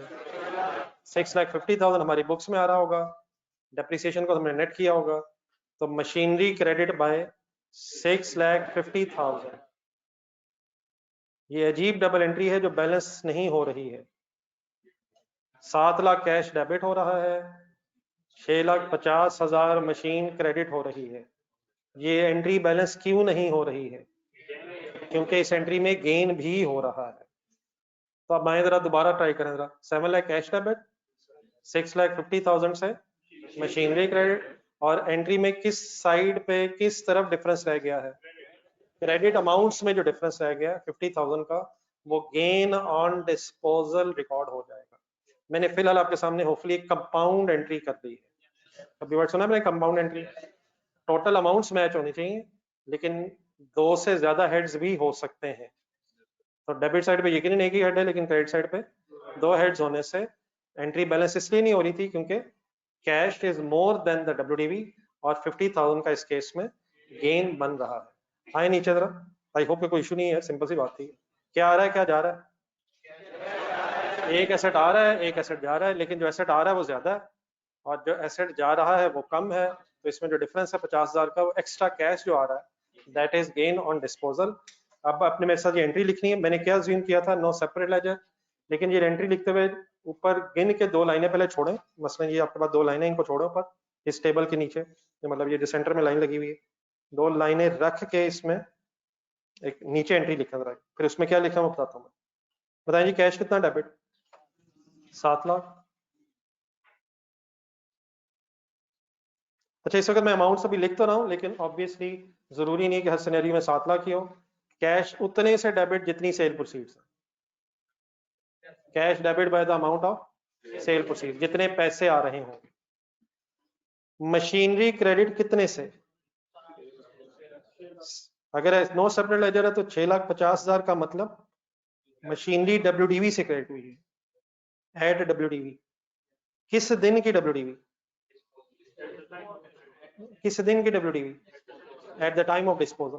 हंसी है ना यार, WDV तो 1 साल बाद भी आ सकती है, 2 साल बाद भी, लेकिन किस दिन की WDV से क्रेडिट? जिस दिन डिस्पोज किए। तो कैश किस अमाउंट से डेबिट? Eight sale proceeds. थोड़ा सा अगर कोशिश करके लिख सके साथ ब्रैकेट्स में, मशीनरी किस अमाउंट से क्रेडिट? WDV से, अगर सेपरेट लेजर नहीं है। और अगर कैश ज्यादा है तो ऑटोमेटिकली डिफरेंस किस तरफ रह गया है? क्रेडिट अमाउंट्स में रह गया है। और अगर क्रेडिट अमाउंट्स में डिफरेंस है तो ये फिर गेन ऑन डिस्पोजल है। गेन्स क्रेडिट फिगर होगी और लॉस, हिम्मत करें, हिम्मत हिम्मत हिम्मत, ये इनकम्स क्रेडिट होती हैं और एक्सपेंसेस डेबिट होते हैं। सोच के बताएं, प्रॉफिट क्रेडिट फिगर होती है डेबिट फिगर? प्रॉफिट कब आएगा? प्रॉफिट आता है इनकम्स में से एक्सपेंसेस माइनस करके। तो अगर इनकम फॉर एग्जांपल 8 लाख है तो 8 लाख क्रेडिट है, एक्सपेंसेस सपोज 7 लाख डेबिट है, तो 8 lakh income credit, 7 lakh expenses debit, difference 1 lakh आ जाएगा, प्रॉफिट है। लेकिन प्रॉफिट तभी होगा जब इनकम ज्यादा है, तो profit is a credit figure. और अगर लॉस हो जाए, वाई वाई वाई, लॉस कब होगा? जब एक्सपेंसेस ज्यादा होंगे। तो जो एक्सपेंसेस ज्यादा बचे हैं वही लॉस में कन्वर्ट हो जाएगा। थोड़ा सा और ज़हन में लाएं, मत करें जरा। स्टेटमेंट ऑफ फाइनेंशियल पोजीशन में कैपिटल में वर्किंग करते रहे आप, प्रॉफिट ऐड होता है लेस होता है? इसलिए ऐड होता है ना, कैपिटल भी क्रेडिट फिगर है। और प्रॉफिट भी क्रेडिट फिगर ऐड हो जाएगी, और अगर लॉस हो तो माइनस हम इसलिए करते हैं कैपिटल क्रेडिट फिगर है और लॉस भी डेबिट फिगर। तो why the loss is a debit figure, क्योंकि एक्सपेंसेस ज्यादा होने की वजह से लॉस होगा, और प्रॉफिट क्रेडिट फिगर इसलिए क्योंकि इनकम ज्यादा होने की वजह से होगा। तो क्रेडिट साइड पे का डिफरेंस आ रहा है, क्रेडिट अमाउंट्स बल्कि ज्यादा बेहतर वर्ड है, इस एंट्री में क्रेडिट अमाउंट्स में जो डिफरेंस है वो गेन को रिफ्लेक्ट कर रहा है, it is a credit amount जो 50,000 बच रही है। इसी एंट्री में अगर फॉर एग्जांपल एक सेकंड बोर्ड पे देखें, लेट्स अज्यूम कैश 5 लाख आया होता और WDV 650 होती, तो आप बताइए एंट्री कैसे बैलेंस होगी? अब क्रेडिट अमाउंट ज्यादा है या डेबिट अमाउंट ज्यादा है? फिलहाल क्रेडिट अमाउंट ज्यादा नहीं, फिलहाल क्रेडिट अमाउंट ज्यादा, क्रेडिट 650 है, डेबिट्स में कितना है? तो अब डिफरेंस किस तरफ आएगा? डेबिट्स में आएगा 1,50,000। तो अब ये 1,50,000 क्या कहलाएगा? तो ये जो डेबिट अमाउंट इस एंट्री में अगर आएगी, इस कंपाउंड एंट्री में अगर डेबिट अमाउंट्स में डिफरेंस रह जाए तो वो लॉस ऑन डिस्पोजल होगा, और अगर क्रेडिट अमाउंट्स में डिफरेंस रह जाए तो फिर वो gain on disposal. It means बस दो चीजें आपने ज़हन में रखनी है, सेल प्रोसीड्स और asset at WDV, cash at sale proceeds and asset at WDV। Difference can either be कब गेन कब लॉस। कैश ज्यादा होगा तो चले गेन है, कैश कम होगा तो लॉस है। गेन होगा तो किन अमाउंट्स में होगा? क्रेडिट अमाउंट्स में होगा, और अगर लॉस है तो डेबिट अमाउंट्स में। हमारे इस केस में कैश ज्यादा है, therefore 50,000 is gain on disposal। आखिरी चीज लिखने से पहले जस्ट एक मिनट जहां भी रुक जाए, अब अगर ये गेन ऑन डिस्पोजल बेटा है तो क्या ये फिर अमाउंट कहीं प्रॉफिट एंड लॉस में जाएगी? Gain on disposal, gain on disposal जेब में रख के गायब हो जाएंगे please sir, profit and loss में कहीं जाएगी यार? गेन है अदर इनकम में आएगा, नॉर्मल इनकम नहीं हमारी, नॉर्मल इनकम तो गुड्स बेच के होती है। तो गेन अगर है तो अदर इनकम होगा, और अदर इनकम्स में अमाउंट जाएगी, और अगर फॉर एग्जांपल लॉस हो तो फिर अदर एक्सपेंसेस, अगर अदर एक्सपेंसेस का हेड है या फिर अगर ऑपरेटिंग एक्सपेंसेस की हेडिंग है तो लॉस एक्सपेंसेस में जाएगा, और गेन अगर है तो अदर इनकम में, मींस प्रॉफिट एंड लॉस में ये अमाउंट है। तो अदर इनकम और फिर साथ प्रॉफिट एंड लॉस में ये अमाउंट क्रेडिट होगी या डेबिट होगी? पीएनएल में, पीएनएल में क्रेडिट होगी किस जगह जाके? Other income. आई होप के एवरीथिंग इज ओके। लिखें लिखें, और सब कुछ एक्सप्लेन की जगह तो मैं लिखा अदर इनकम पीएनएल ब्रैकेट्स वगैरह बनाए।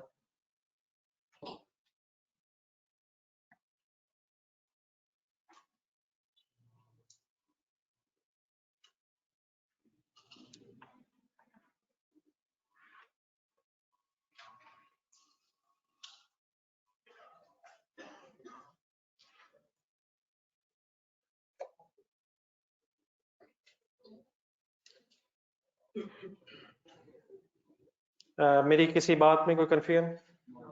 लिख भी लें, सोच भी लें, कोई डिस्कस करने वाली चीज है प्लीज डिस्कस करके आगे चलें। जी बट ऑनलाइन स्टूडेंट्स,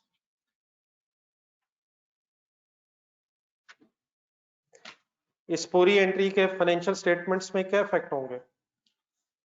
कैश में 7 लाख प्लस हो जाएगा, ठीक है। मशीनरी में 6,50,000 माइनस हो जाएगा, और गेन्स में 50,000 प्रॉफिट एंड लॉस में अदर इनकम में ऐड हो जाएगा।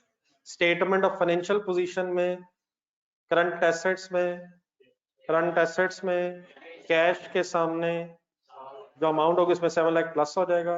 नॉन करंट एसेट्स में जो मशीनरी होगी उसमें से 650 माइनस हो जाएगा, और 50,000 प्रॉफिट एंड लॉस में अदर इनकम में चला जाएगा, और अदर इनकम में जाने से प्रॉफिट, नेट प्रॉफिट बढ़ जाएगा, और 50,000 से बढ़ा हुआ नेट प्रॉफिट कैपिटल इक्विटी में ऐड हो जाएगा। मेरा अकेले का तो नहीं हो जाएगा, प्लीज रिपीट कर दें तीनों चीजों का क्या क्या इफेक्ट होगा, अपने आप को सुनाए जरा। कैश का क्या होगा, मशीनरी का क्या होगा, गेन किधर जाके किधर से किधर पहुंच जाएगा?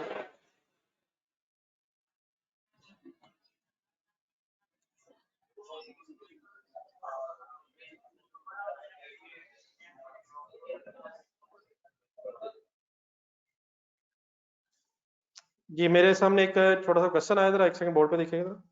मुझे ये कहा गया कि इस सब कुछ की जगह बस इस तरह लिखना, 50,000 प्रॉफिट एंड लॉस में क्रेडिट।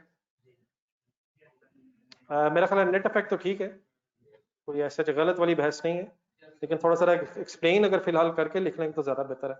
एटलीस्ट गेन बेटा लिख के, और चले मैंने जरा वर्ड ज्यादा लिखे, गेन और गेन के साथ प्रॉफिट एंड लॉस। तो सिर्फ प्रॉफिट एंड लॉस शायद ना लिखें, नहीं अब आप नहीं काटिएगा, आप काट भी नहीं सकेंगे, तो आप रहने दें। मतलब सिर्फ भाई ने कहा सिर्फ प्रॉफिट एंड लॉस लिखना सही नहीं है, शायद सफिशिएंट नहीं है, ये कह लेते हैं। गेन एटलीस्ट गेन, और गेन ने कहाँ जाना है, प्रॉफिट एंड लॉस में ओके, लेकिन प्रॉफिट एंड लॉस में कहाँ जाना है, अदर इनकम में। मैंने जरा कोशिश की कि सारी सिचुएशन या सारा कुछ आपके सामने रख दूं। ठीक है, वहां तो लिखा जा सकता है, लेकिन इनिशियली मेरा ख्याल है शायद आपने फर्स्ट टाइम अभी सुना, तो ये गेन ऑन डिस्पोजल है, अदर इनकम है, और other income means profit and loss में इसने अदर इनकम में जाके ऐड होगा। कोई और कंफ्यूजन जी प्लीज?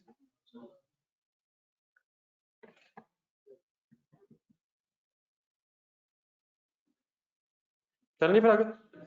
देन बेटा ये जो मैंने दो लाइंस आपको छुड़वाई थी, इस पे मैंने जरा एक हेडिंग बनानी थी, तो वो जरा गौर से पहले देख के समझ लीजिएगा कि मैं बनाने का लगाऊं। ये जो गेन लॉस की कैलकुलेशन है, वैसे इस एंट्री में कोई गेन या लॉस कैलकुलेट हो जाता है? इस एंट्री में गेन कैलकुलेट होता है या लॉस? दोनों हो जाएंगे। सेल प्रोसीड्स लिख लें, WDV पे एसेट लिख लें, बाकी काम कैलकुलेटर का है या गौर से देखने का है। गेन होगा वो भी पता चल जाएगा, लॉस होगा तो वो पता चल जाएगा। लेकिन बेटा एग्जामिनर जो है वो आपको डिफरेंट तरीकों से टेस्ट करता है। समटाइम्स अभी इंशाल्लाह जो हम क्वेश्चंस करेंगे तो उसमें कुछ दफा समटाइम्स वो कहता है कि लेजर्स बनाए बगैर गेन लॉस कैलकुलेट करें, तो हम फिर ये एंट्री लिख दिया करेंगे। लेकिन समटाइम्स, अभी वो इंशाल्लाह मैं बात आपके सामने रखता हूँ, समटाइम्स वो रिक्वायर करता है कि रिक्वायरमेंट में होता है कि लेजर्स प्रिपेयर करें, और रादर देन कि आप एंट्री के अंदर गेन लॉस कैलकुलेट करें, आप लेजर फॉर्म में गेन लॉस कैलकुलेट करके दिखाएं। तो वो डेफिनेटली भी हमने डिस्कस करना है। ये काम तब किया करेंगे if ledgers are not required. Means for example उसने कहा जी प्रिपेयर अकाउंटिंग एंट्रीज, और उन्हीं अकाउंटिंग एंट्रीज को करते हुए हमें पता चल गया कि बीच में कोई डिस्पोजल हुई भी है, तो हम डिस्पोजल की भी अकाउंटिंग एंट्री कर देंगे। तो अकाउंटिंग एंट्रीज अगर जस्ट रिक्वायर्ड होंगी तो फिर तो हम इस तरह से कंपाउंड एंट्री कर दिया करेंगे। लेकिन समटाइम्स रिक्वायरमेंट में अकाउंटिंग एंट्रीज की जगह लिखा होता है प्रिपेयर द फॉलोइंग लेजर्स, तो अगर फॉलोइंग लेजर्स वर्ड यूज किया होगा तो फिर अकाउंटिंग एंट्री के अंदर गेन लॉस कैलकुलेट करने की बजाय फिर लेजर्स में भी हो जाता है, जो इंशाल्लाह मैं भी डिस्कस करता हूँ। तो ये काम तब किया करेंगे if ledgers are not required। और डेफिनेटली मैंने अभी राइट साइड की बहस करनी है। ये मैं लाइन जो लिख रहा था इसे मैं इंटेंशनली जरा दूसरी तरफ भी ले गया हूँ, एक मिनट जरा एक मिनट, मैं इंटेंशनली जरा इसे इस लाइन के दूसरी तरफ इसलिए ले गया हूँ क्योंकि इसी लाइन के नीचे एक अभी हमने लेफ्ट एंट्री समझी है, और इसी लाइन के नीचे अभी राइट साइड पे भी एंट्री करनी है कि अगर लेजर्स रिक्वायर्ड नहीं है और एक्यूमुलेटेड डेप्रिसिएशन का लेजर अलग है तो फिर क्या करना है। प्लीज प्लीज, अभी मैंने क्या आपके सामने डिस्कस किया है कि अगर लेजर्स रिक्वायर्ड नहीं है और एसेट अकाउंट WDV पे या no separate ledger of accumulated depreciation है तो अकाउंटिंग एंट्री क्या होनी है। इसी के सामने राइट साइड पे क्या डिस्कस करूंगा जरा बोल दें। लेजर्स रिक्वायर्ड नहीं है लेकिन separate ledger of accumulated depreciation पुरानी मशीनरी का बना हुआ है, तो वो डिस्कशन अभी रहती है। मैं अभी राइट साइड को इसलिए छोड़ रहा हूँ कि पहले हम लेफ्ट साइड की सेपरेट लेजर जब नहीं बना हुआ तो डिस्कशन कंप्लीट कर लें, तो इंशाल्लाह उसी के बेस पे राइट साइड भी कंप्लीट कर लेंगे। लेकिन मेरी ये जो ऊपर हेडिंग बनी है जिसे मैंने पॉइंट नंबर 1 लिखा है, ये दोनों साइड्स पे इंशाल्लाह कवर होगी। सेकंड हेडिंग ये है, एक मिनट, कि अब हम इसको दूसरी बहस ये करेंगे कि इफ लेजर्स आर रिक्वायर्ड, ये क्या लिख रहा हूँ किसी को पता है ये क्या मतलब रिक्वायर्ड? रिक्वायर्ड से यहाँ क्या मतलब है, क्या मतलब क्या required? Examiner required, examiner ledger मांगे हैं या नहीं मांगे हैं, ये हम क्वेश्चन की रिक्वायरमेंट देख के डिसाइड किया करेंगे। अगर रिक्वायरमेंट में लेजर्स नहीं है तो फिर हम जहन में लाया करेंगे कि हमने कंपाउंड एंट्रीज की तरफ जाना है, और अगर लेजर्स रिक्वायर्ड हैं फिर हमने क्या करना है वो अभी हमने डिस्कस करना है। अब यहाँ तक जो जो मैंने लिखा है ये लिख के जरा इकट्ठे हो जाए जरा, और आई होप कि मैंने कुछ ज्यादा परेशान कर दिया है, लेकिन अभी थोड़ा सा वैसे और करना था इसलिए। एनी कंफ्यूजन जी प्लीज इन हेडिंग्स में लिख के सोचना। हमें कैसे पता चलेगा कि लेजर्स रिक्वायर्ड हैं या नहीं? हम इंशाल्लाह सवाल को गौर से पढ़ेंगे और यकीनन सवाल को गौर से पढ़ के हमें पता चल जाएगा कि रिक्वायरमेंट क्या है।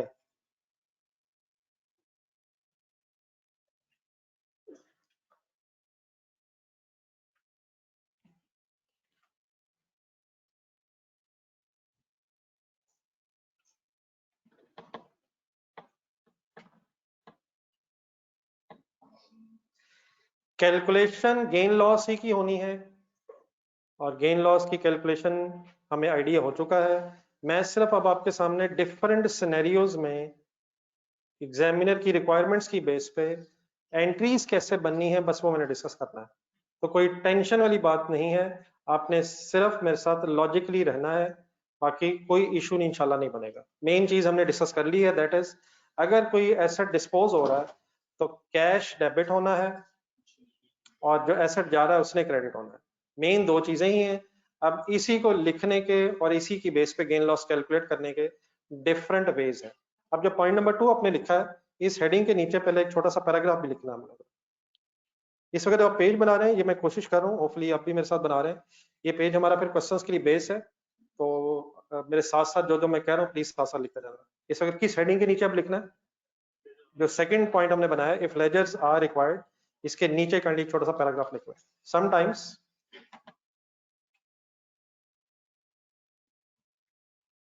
examiner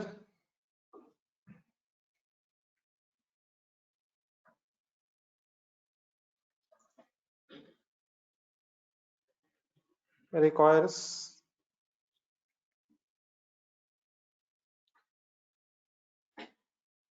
to calculate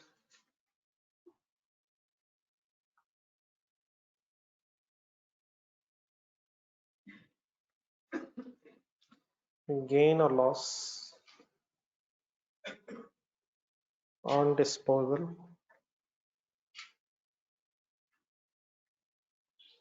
in a ledger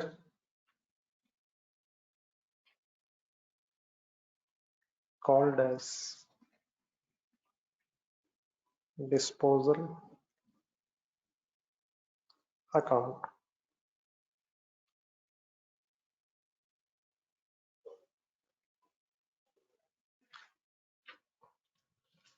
disposal के जब हम क्वेश्चंस करेंगे तो उस क्वेश्चन की रिक्वायरमेंट्स देख के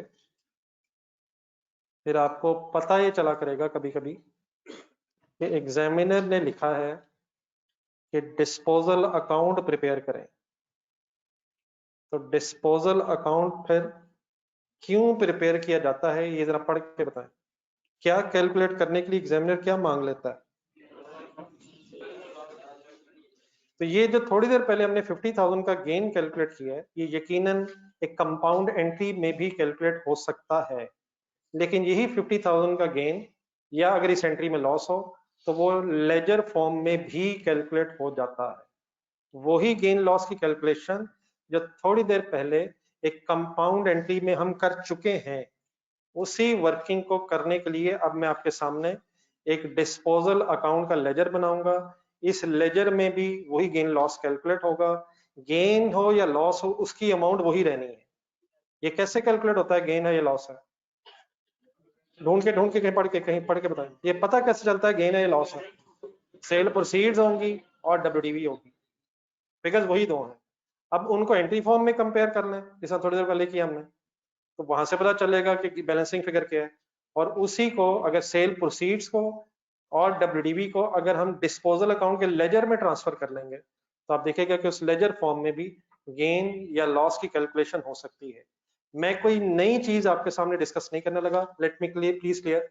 गेन लॉस जो कैलकुलेट हो चुका है 50,000 वही है।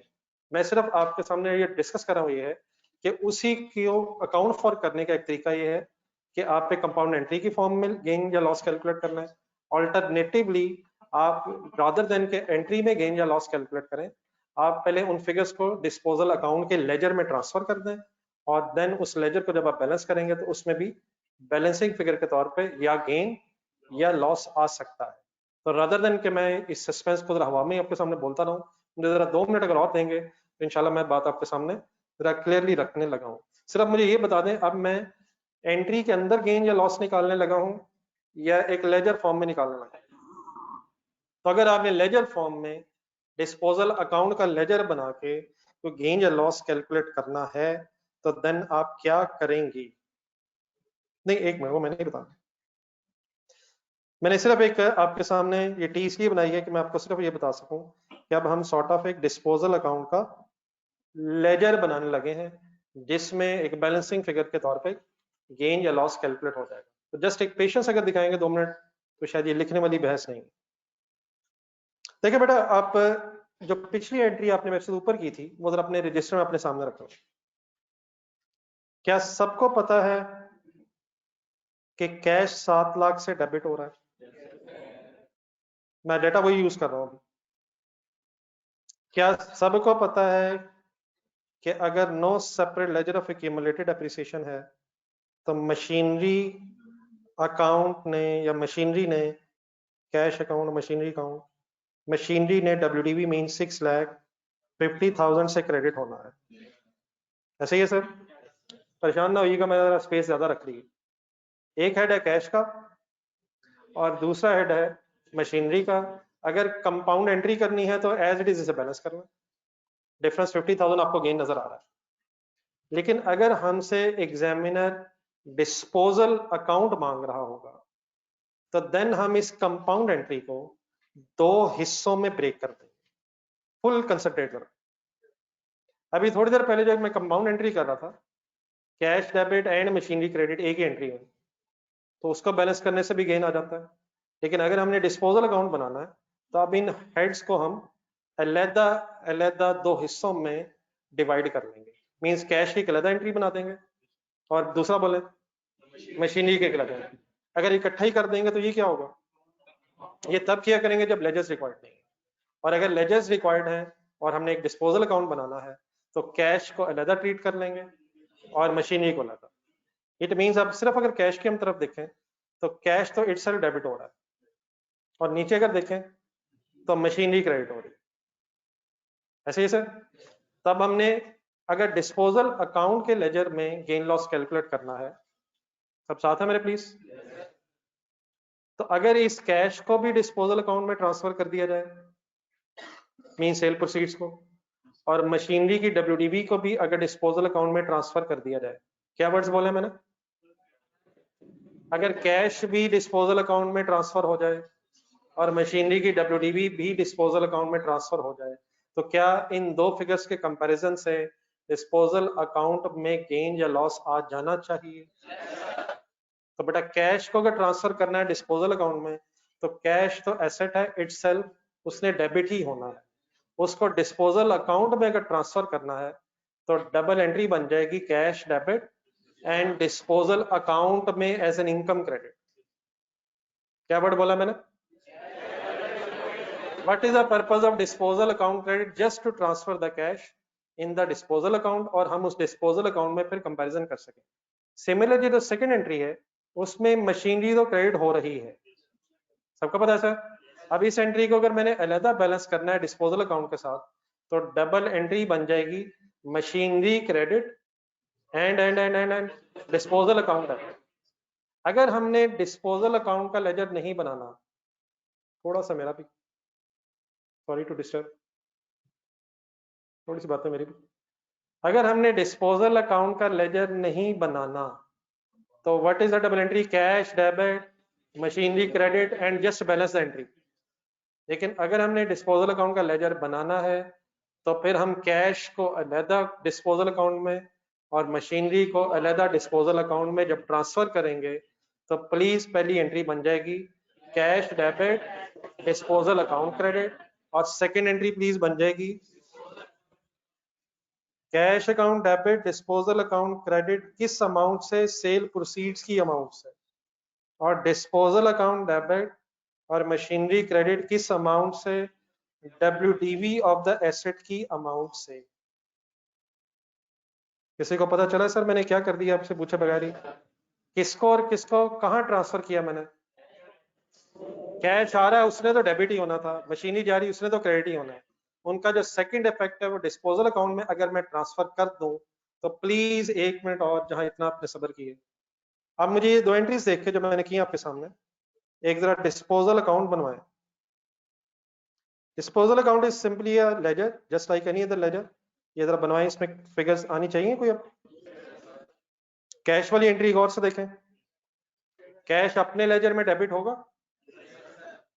हाँ जी होगा सर, लेकिन वो इस वक्त हमारा कंसर्न नहीं है। यकीनन डेबिट होगा, डिस्पोजल का रेफरेंस भी आएगा, लेकिन डिस्पोजल अकाउंट में ये कैश क्रेडिट साइड पे होगा। रेफरेंस बताएं, कैश होगा। सेकंड एंट्री में डिस्पोजल अकाउंट डेबिट अगर हो रहा है तो 6,50,000। Please no posting error please, reference लिखवाएं। क्या ये 6,50,000 मशीनरी के लेजर में भी जाएगा? किस तरफ जाएगा? मशीनरी के लेजर में किस तरफ जाएगा? रेफरेंस क्या होगा? डिस्पोजल होगा। मैं आपके सामने सिर्फ किस लेजर पे फोकस कर रहा हूँ? डिस्पोजल अकाउंट के डेबिट साइड पे देख के डबल एंट्री बताएं 650,000 वाली कौन सी है? Disposal account debit, machinery credit, opposite references लिखे हुए हैं। और कैश वाली entry cash debit, disposal account credit. अब अगर ये दो चीजें आ जाएं आपस में कंपेयर हो जाएं, 7 लाख सेल प्रोसीड्स हैं और 6,50,000 डब्ल्यूडीवी है। इन्हीं के कंपैरिजन से अब इस लेजर में गेन भी कैलकुलेट हो सकता है और लॉस भी कैलकुलेट हो सकता है। How to balance the ledger just like any other ledger. जरा मेरा लेजर बैलेंस करवाएं जरा। किस तरफ पहले लिखूं? किस तरफ पहले लिखा जाता है? जो हायर साइड होती है। ऑपोजिट साइड पे भी कितना होना चाहिए? डिफरेंस कितना है, किस तरफ है? 50,000 है, किस तरफ है? डेबिट साइड पे है। लेकिन क्या ये क्रेडिट बैलेंस है या डेबिट बैलेंस है?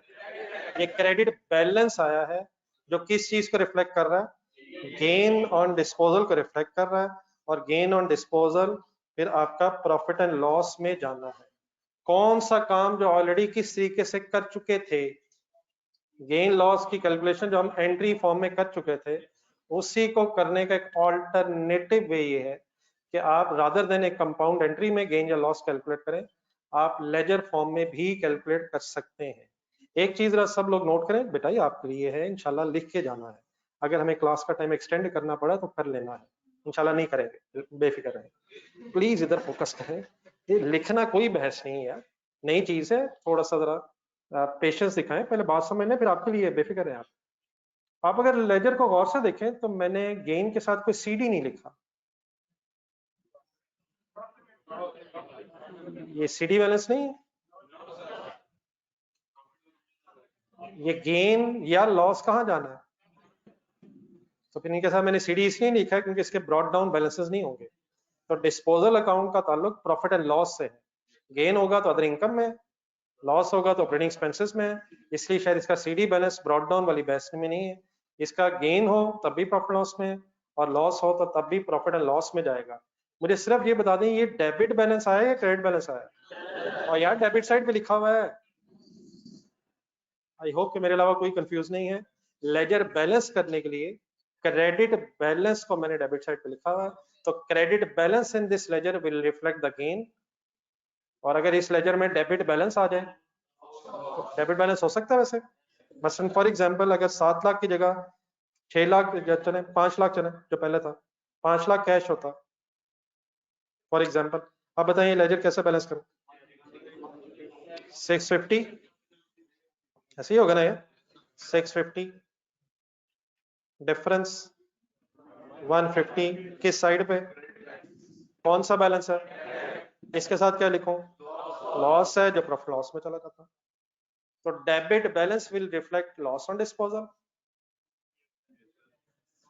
Debit balance will reflect and credit balance if any will reflect gain on disposal. तो हमारे इस केस में ओरिजिनल फिगर्स की बेस पे 7 लाख क्योंकि कैश है which is more than the WDV, तो 50,000 का गेन ऑन डिस्पोजल बनता है जो फाइनली अदर इनकम में चला जाएगा।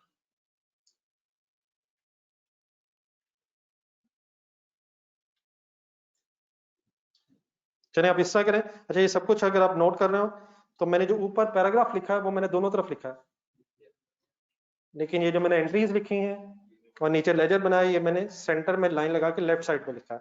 इन अदर वर्ड्स अभी ये राइट साइड के साथ मिक्स नहीं करना। आपने शायद ऊपर तक लिखा था डिस्पोजल अकाउंट, जहां मैंने बॉक्स बनाया उसके नीचे एंट्रीज भी लिखे और नीचे फिर उसी के लेफ्ट साइड पे जरा हो जाएगी कोशिश। तो डिस्पोजल अकाउंट को लेफ्ट साइड तक महदूद रखना। राइट साइड पे फिर क्या फर्क पड़ता है इसी बहस का, वो फिर अभी डिस्कस करते हैं। जी ठीक है, मेरा ख्याल आप सही कह रहे हैं। इसमें फिर अलग कोई अब एंट्री बनाने की जरूरत नहीं है, एक बैलेंसिंग फिगर के तौर पे ये फिगर आ गई।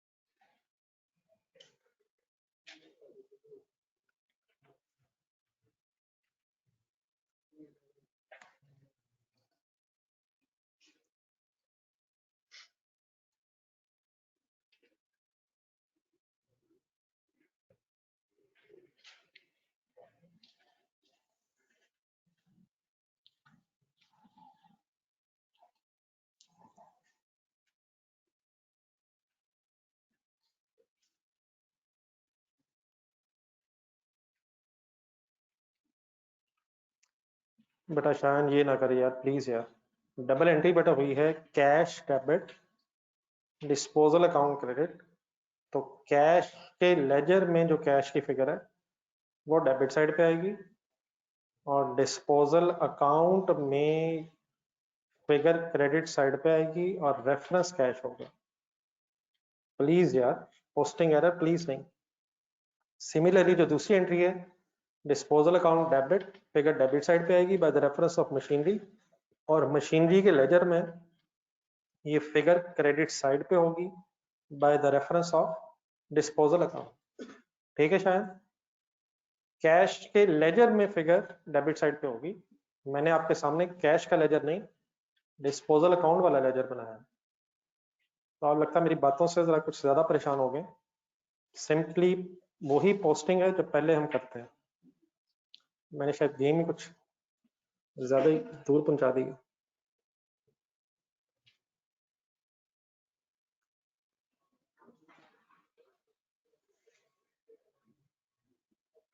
मैं अगर आपसे कभी पूछूं कि what is the double entry of disposal, तो आप मुझे क्या बताएंगे? आप मुझे बताएंगे नहीं, आप मुझसे कोई अगला सवाल पहले करेंगे। क्या सवाल करेंगे? हाँ जी ठीक है, लेकिन उससे भी पहले बेटा एक सवाल और भी है कि क्या क्यूमुलेटेड एप्रिसिएशन का लेजर अलहदा है या अलहदा नहीं है? तो फॉर एग्जांपल अलहदा नहीं है। फिर भी एक सवाल और है कि क्या लेजर्स रिक्वायर्ड है या नहीं। और अगर मैं कहूँ लेजर्स रिक्वायर्ड नहीं है तो फिर आप कंपाउंड एंट्री क्या बता देंगे मौलाना? फिर कंपाउंड एंट्री क्या बता देंगे यार? कैश डेबिट है, एसेट क्रेडिट है, कैश सेल प्रोसीड से डेबिट है, एसेट डब्ल्यूडीवी पे क्रेडिट है, balancing figure can either be gain है या लॉस है। उसका तभी आपको पता चलेगा जब तक मैं आपको फिगर्स नहीं बताऊंगा। वो फिगर्स का पता होगा तो गेन लॉस का पता चलेगा। ठीक है, तो मैं अगर डिस्पोजल की एंट्री पूछूं तो आपने आगे से सवाल खड़े कर देने। अब इधर राइट साइड वाली बहस कर लें, फिर इंशाल्लाह सवाल 1 2 3 4 हो जाएंगे शायद। बहरहाल मैं 1 मिनट रुक रहा हूँ जी। जितनी ये बहस हुई है disposal of item of property plant equipment से लेके, वो जरा वहां से रिवाइज करते करते यहाँ तक पहुंचा है। तो जो राइट साइड की डिस्कशन इंशाल्लाह कंप्लीट करते हैं। डिस्पोजल की हेडिंग होने कहाँ थी, वहां से लेके एग्जाम्पल पढ़े, जो एंट्रीज लिखी हुई है, जो वर्किंग हुई हुई है, वो एक नज़र जरा इंडिविजुअली रिवाइज करें। और प्लीज किया करें, जिस वक्त मैं रिवाइज करने को कहता हूँ अक्सर आपस में बातें शुरू हो जाती हैं।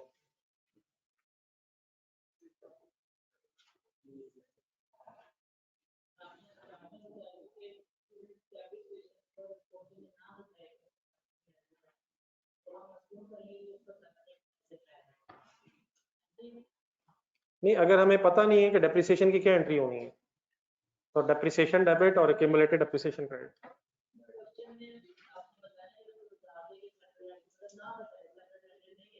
तो हम अज्यूम करेंगे कि सेपरेट लेजर बन रहा है, एक्यूमुलेटेड डेप्रिसिएशन का सेपरेट लेजर बन रहा है। हाँ इस वक्त, लेकिन अभी मैंने वो डिस्पोजल में डिस्कस नहीं किया, अभी करने लगा हूँ। मैंने इस वक्त जो डिस्कशन आपके सामने ये सारी डिस्पोजल की है वो लेफ्ट साइड पे ऊपर हेडिंग थी नो सेपरेट लेजर। तो अभी मैं आता हूँ उस तरफ। अगर क्वेश्चन में, अगर हम क्वेश्चन पढ़ी जा रहे हैं और हमें नहीं पता कि एक्यूमुलेटेड डेप्रिसिएशन का लेजर अलग बनना है या नहीं, तो बाय डिफॉल्ट भी अज्यूम कि अलग ही बनना है। और उस केस में डिस्पोजल का क्या होना है वो भी हमने समझना है, वो अभी हमने पढ़ा ही नहीं है। अभी हमने डिस्पोजल की बहस सिर्फ किस कॉन्टेक्स्ट में की है कि if there is no separate ledger of accumulated depreciation. तो यहां तक मैं चाह रहा हूं पहले रिवाइज आप करना, और फिर मैं राइट साइड की जो डिस्कशन है वो कंप्लीट कर रहा हूँ। फिर इंशाल्लाह ये सब कुछ समराइज करते हैं जो हम पहली बात हमने जो सुनी है और जिस वक्त मैं बात कर रहा हूँ।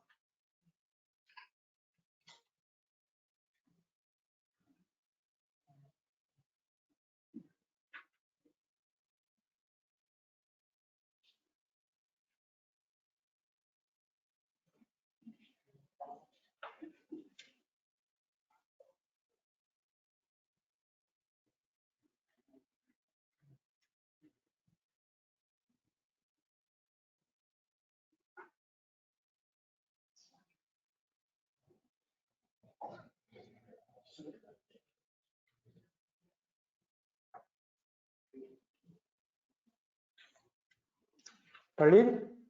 कोई और कंफ्यूजन? कोई और कंफ्यूजन है?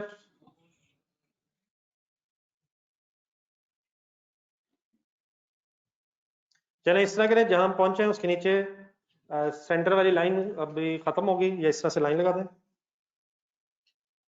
एक एग्जांपल लिखते नीचे, ऊपर जो राइट साइड पर रहता है वो भी डिस्कस करते हैं।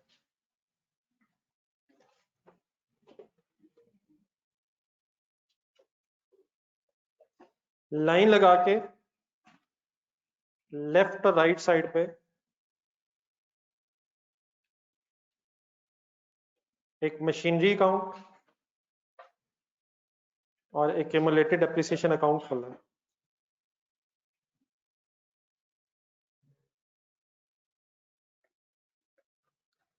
Machinery account and accumulated depreciation account.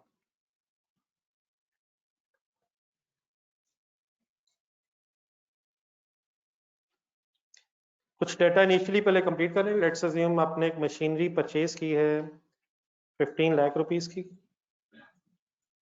1 January 2019, machinery debit, cash credit.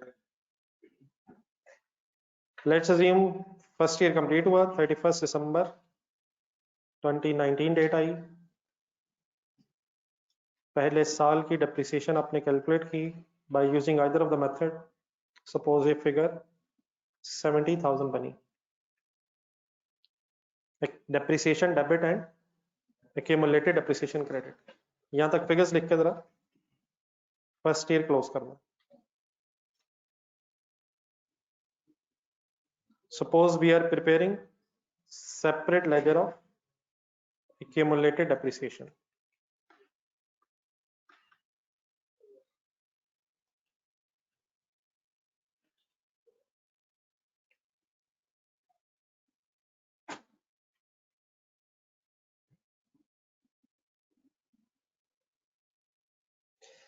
Next year brought down 15 lakh, opposite side पे 70,000. Let's assume another is completed 31st December 2020. Depreciation इस साल की कैलकुलेट हुई सपोज 1 लाख। जरूरी नहीं कि सेम डेप्रिसिएशन हो, डिफरेंट मेथड्स हो सकते हैं। 31 दिसंबर 2020, 2 साल बाद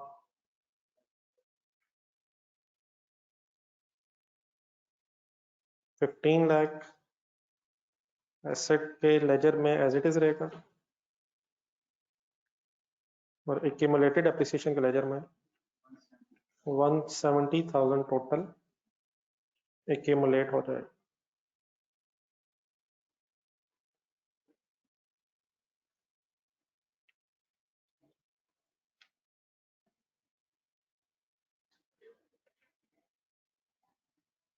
थर्ड ईयर में सिर्फ ब्रॉड डाउन उठा लें और फर्स्ट ईयर की थर्ड ईयर की डेट बन जाएगी 1 जनवरी 2020, 1 जनवरी 2021। थर्ड ईयर का सिर्फ ब्रॉड डाउन तक आ जाए।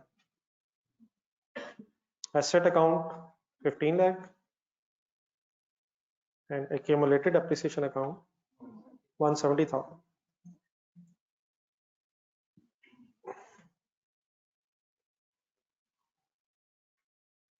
यहां तक जरा देख लें, कोई कंफ्यूजन?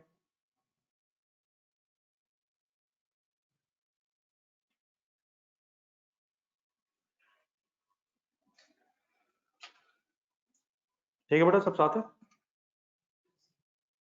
कितने का एसेट था? 15 लाख का कितना डेप्रिशिएट हो चुका है? 1,70,000 डेप्रिशिएट हो चुका है।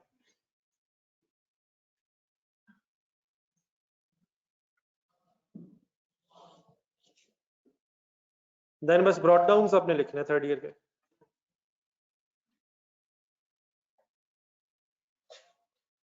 हो गए यहाँ तक? नहीं बेटा, इस तरह करना आपने, ये थर्ड ईयर का लेजर हमने अभी कंप्लीट करना है, तो इसके लिए गिन के जरा 3-4 लाइनें इस लेजर के लिए छोड़नी है अभी, और 3-4 लाइनें छोड़ के लेजर के लिए जरा नीचे आ जाए। क्या कर रहा हूँ पता? थर्ड ईयर का लेजर अभी कंप्लीट करने के लिए जगह छोड़ दें और इसके नीचे जरा एक सेंटेंस लिखें। On 1 January 2021 machinery is sold for rupees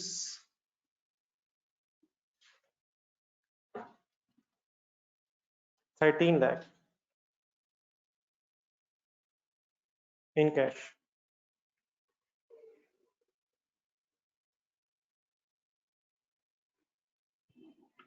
first January 2021 पे, तीसरे साल के स्टार्ट पे, machinery is sold for rupees 13 lakh in cash. Disposal हो गई सर। ठीक है सर, बताएं गेन हुआ है लॉस हुआ है? हमें कैसे पता चलेगा कि गेन है या लॉस है? कंपेयर करें। 15 लाख की मशीन थी, 13 लाख की सेल हुई है, 2 लाख का लॉस हो गया है। और यार 15 लाख यार कमाल हो गया यार, कमाल। 15 लाख क्या देख रहा हूं मैं कॉस्ट, हालांकि मुझे क्या देखना चाहिए? तो वो कैसे नजर आ रही है? 170 क्यूमुलेटेड एप्रिसिएशन भी है, तो what is the WDV? Calculate calculate calculate 13 lakh 30,000। Please solve किया करें ना, अगर नहीं जबानी हो रहा तो वर्किंग कर लें। 15 लाख माइनस 170, 13 लाख 30,000 डब्ल्यूडीबी है, और 13 लाख रुपीस की अगर सेल हो रही है, तो इसका मतलब 30,000 कम मिल रहा है, तो लॉस ऑन डिस्पोजल हो रहा है। यहाँ तक ठीक है? लेकिन किस सिचुएशन में लॉस ऑन डिस्पोजल है? Separate ledger of accumulated appreciation बना हुआ है। एक सेंटेंस और लिख लें। Assume ledgers are required. अब इस केस में पहले लेजर्स आर रिक्वायर्ड की बहस कर लेते हैं, और लेजर्स आर रिक्वायर्ड अगर हो जाए, assume ledgers are required and prepare a disposal account।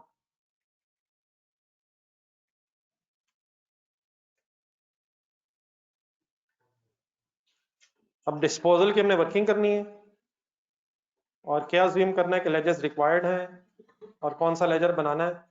Disposal account का लेजर बनाना है। क्या डिस्पोजल अकाउंट के लेजर में गेन लॉस कैलकुलेट हो जाता है? सर ये कैलकुलेट हो जाता है सर, हो जाता है सर। तो डिस्पोजल अकाउंट के लेजर बना के भी हो जाता है, और अगर लेजर्स ना रिक्वायर्ड हो तो एक कंपाउंड एंट्री करके भी हो जाता है। लेकिन अब सिचुएशन मैंने क्या बदल दी है कि separate ledger of accumulated appreciation. चलो बेटा, इसमें जरा टाइम जरा ज्यादा लगेगा, ये शायद आज अब रिमेनिंग टाइम में बहस नहीं कंप्लीट कर सकते। ये सबको पता है 30,000 अब लॉस है, WDV was 30,000, and the cash is 13 lakh, less than 30,000 rupees less आए हैं, तो therefore loss on disposal है। इन दिनों में 2-4 दिन अभी शायद होमवर्क ना हो, लेकिन आज मेरा ख्याल काफी कुछ हुआ। प्लीज रिवाइज जरूर बनता, तो कल क्लास का स्टार्ट इंशाल्लाह वहीं से करेंगे अगर कोई क्वेश्चन आपका हुआ, बाकी इंशाल्लाह अपने डिस्कशन कल कंप्लीट करेंगे। रेगुलरिटी बस इंश्योर करनी है, ये चीजें अपनी जगह इंपॉर्टेंट तो है ही है, लेकिन नेक्स्ट टॉपिक्स में जाके बहुत ज्यादा मिक्स हो जाती है। अल्लाह हाफिज। ये ऑनलाइन स्टूडेंट्स कोई कंफ्यूजन तो नहीं रहेगी?